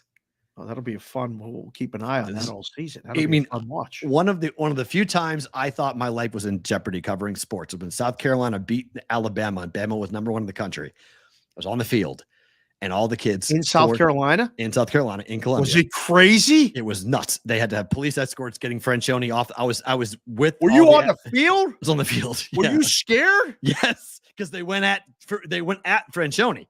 They went after him. The South Carolina fans jumped down and went at him. And the cops, there was 4 cops around Dennis Franchione getting him off the field. And they were literally arm barring kids, cracking them as they were running at the coach and decking them. The Alabama State Police, the guard, the coach. Yeah. They weren't fucking around. They were throwing haymakers at the kids, decking these college kids because they ran at them. They were going at Franchione. Yeah, they were probably gone. They're drunk off their ass. And the coaches, and they're allowed to do that. Their job is to protect the coach. So if someone runs at the coach, free shot. Like these are not small men. These are big Alabama State troopers. It's a very prestigious thing to be on the detail to protect the coach of Alabama. That is, they do not fuck around. They are very much aggressive guys. Shit. So I was behind them trying to get the hell off the field as they grabbed the goalposts and pulled the goalposts down and everything else. Were you holding a camera or carrying a microphone or anything? Or were you just watching the game? 2002, we had none of that stuff. We had no digital cameras. We had nothing. This is 20 years ago. This was back when you just had, still photography and TV cameras. Damn. Internet wasn't even really a thing. Twitter wasn't a thing. Facebook wasn't a thing. No, it wasn't even. None of that. It would have been fun to have video of that, though. It would have been cool. Hell yeah. It would have gone viral. Yeah. If you're running, trying to get the safety. Hell yeah. That was one of the stories when the SEC banned charging the field. They made that a $200,000 fine for pulling the goalposts down. Right. One of the games they would always talk about is that game. Of it was dangerous when the kids were jumping down from up top, dropping it. Some of them were hurting their ankles. They were dropping 7-8 feet down into the field. And then they were like zombies. They were dropping down, getting up, and then running at the coach. It's what the hell are we? It was get me off of this field now. It was watching nuts. The game from the sideline in major college football I got so spoiled. I did it every Saturday, basically. I watched Alabama football for 5 years from the sidelines. It was when insane. They just run a sweep to your side of the field, I would run. You have to. I was oh my God. Here they come. Because if somebody's coming to make a tackle and they just keep their momentum running, you're deep taken shit. out. 100%. I've watched it. I watched girls. I watched girls with their backs to the field. Yeah. Get taken out bad. Lit up. I mean, the worst type of bad stretchers, taking girls off stretchers. Right. Yeah, real bad stuff I watched. Yeah. So I can't imagine, because I did that. I mean, even for high school, I was at a lot of high school games, covering the games with a camera and a camera person and me holding either the boom mic or just writing a log sheet, and they would run over and I would run. I'm I ain't taking a shot for none of this. You see these kids coming down from the thing. I would have shit my pants. I wasn't that much older. I mean, I was 22, so I was pretty much the same age as you them. Got to get out. You're lucky you didn't get a little right. So I was get me the hell out of here. But I'll always remember that. That was my most memorable trip to South Carolina, was when South Carolina beat Alabama. They were number 1. Holy cow! We got a guy named Sam Licata in the chat. He said he stormed the field for OU versus Missouri in 2011. Nice. And Texas A&M versus Missouri in 2013. I would never storm the field. In basketball at UMass, we did. We stormed the court all the time at UMass. That's different. Football, we did not play football, so there's nothing to storm for us. we won the 1AA national championship my junior year. We did that, and when the team came back, there were 35 people to grade them. I was one of the 35 kids there when they came back from Chattanooga. Mostly because my kids were on the bus. That I was the sports director, and my kids had just called the game, so I was there to greet the guys coming off the bus. Look at you.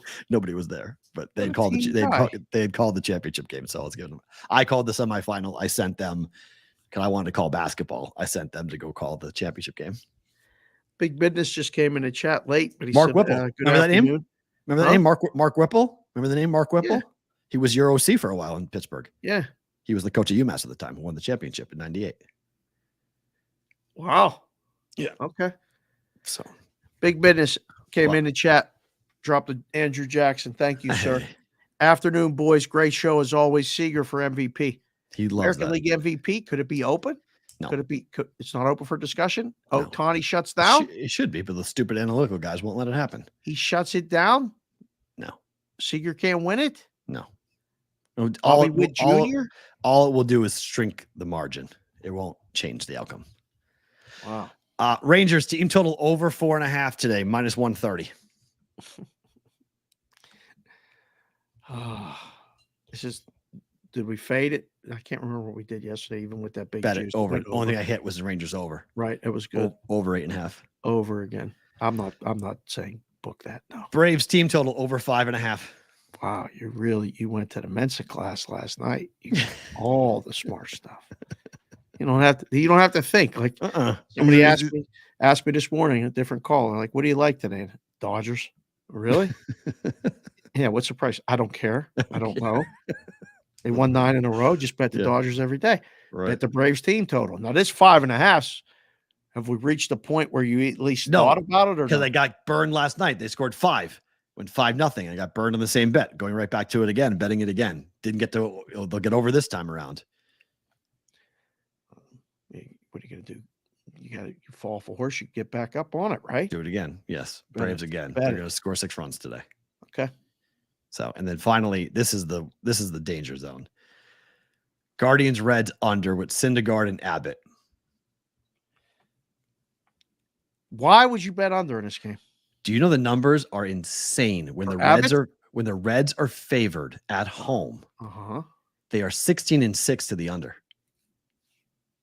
Abbott is an under machine at home, opposing batting average of sub 200. Syndergaard just can't blow up. Just gotta give up 5. I don't care, but don't give up 9. Like, just don't give up. Don't do it all on your own to kill this bet. Supposed to bet this under. You really are.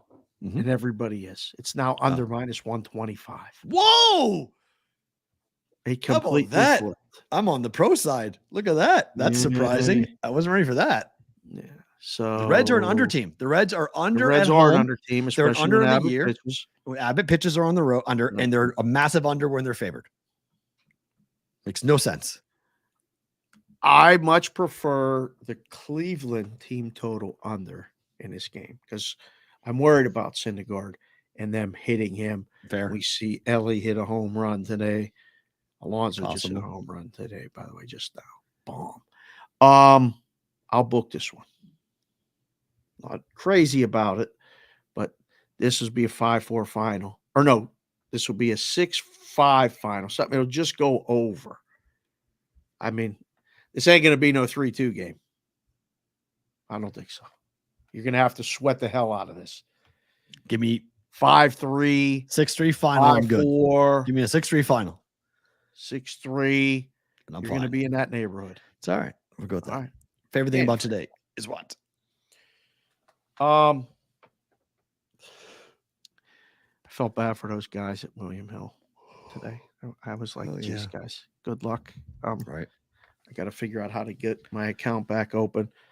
Our meeting today, I'm excited about. We'll talk about that. You guys are still here with us. We're doing the live shows. If you're anywhere in town, come over, say hi next 7 Thursday days, and Friday, not this Thursday and Friday, but a week from tomorrow and Friday, live shows. My favorite thing about today, in addition to the BVB mini helmet, which I just hold now. I'm sitting here at my computer sometimes and I just pick it up and look at it. I can't believe it. It's cool. Is that Tyler's back in the chat for me? I can see Tyler in the chat. I'm so excited, Tyler. Thanks for being here. That's my favorite thing so far about today. What about you? This shirt. I love this. I love this shirt that Benny made for us. This is going to cause so many problems. I love it. It's nice and bright and white. It's soft too, isn't it? It's going to cause so many problems. I just absolutely love this shirt. So thank you. My favorite thing today is the t-shirt. And the second favorite thing today is that the walk went well, so much so that she walked to school today. So not just home, she walked to school today. So I might have just freed up, no lie, an hour of my day. I may have just gotten an hour of my day back, which is absolutely I'm not sure what I would pay for that. That's a lot of money. To get an hour of my day back. That is significant for me to have that. So I'm very, very excited about that. Thank you for being here, everybody. Like, subscribe, leave a review, do all the fun stuff. We have a lot of big announcements coming up soon. So definitely stay tuned, hit the bell so you know when we go live back tomorrow. Same place, same time for BB.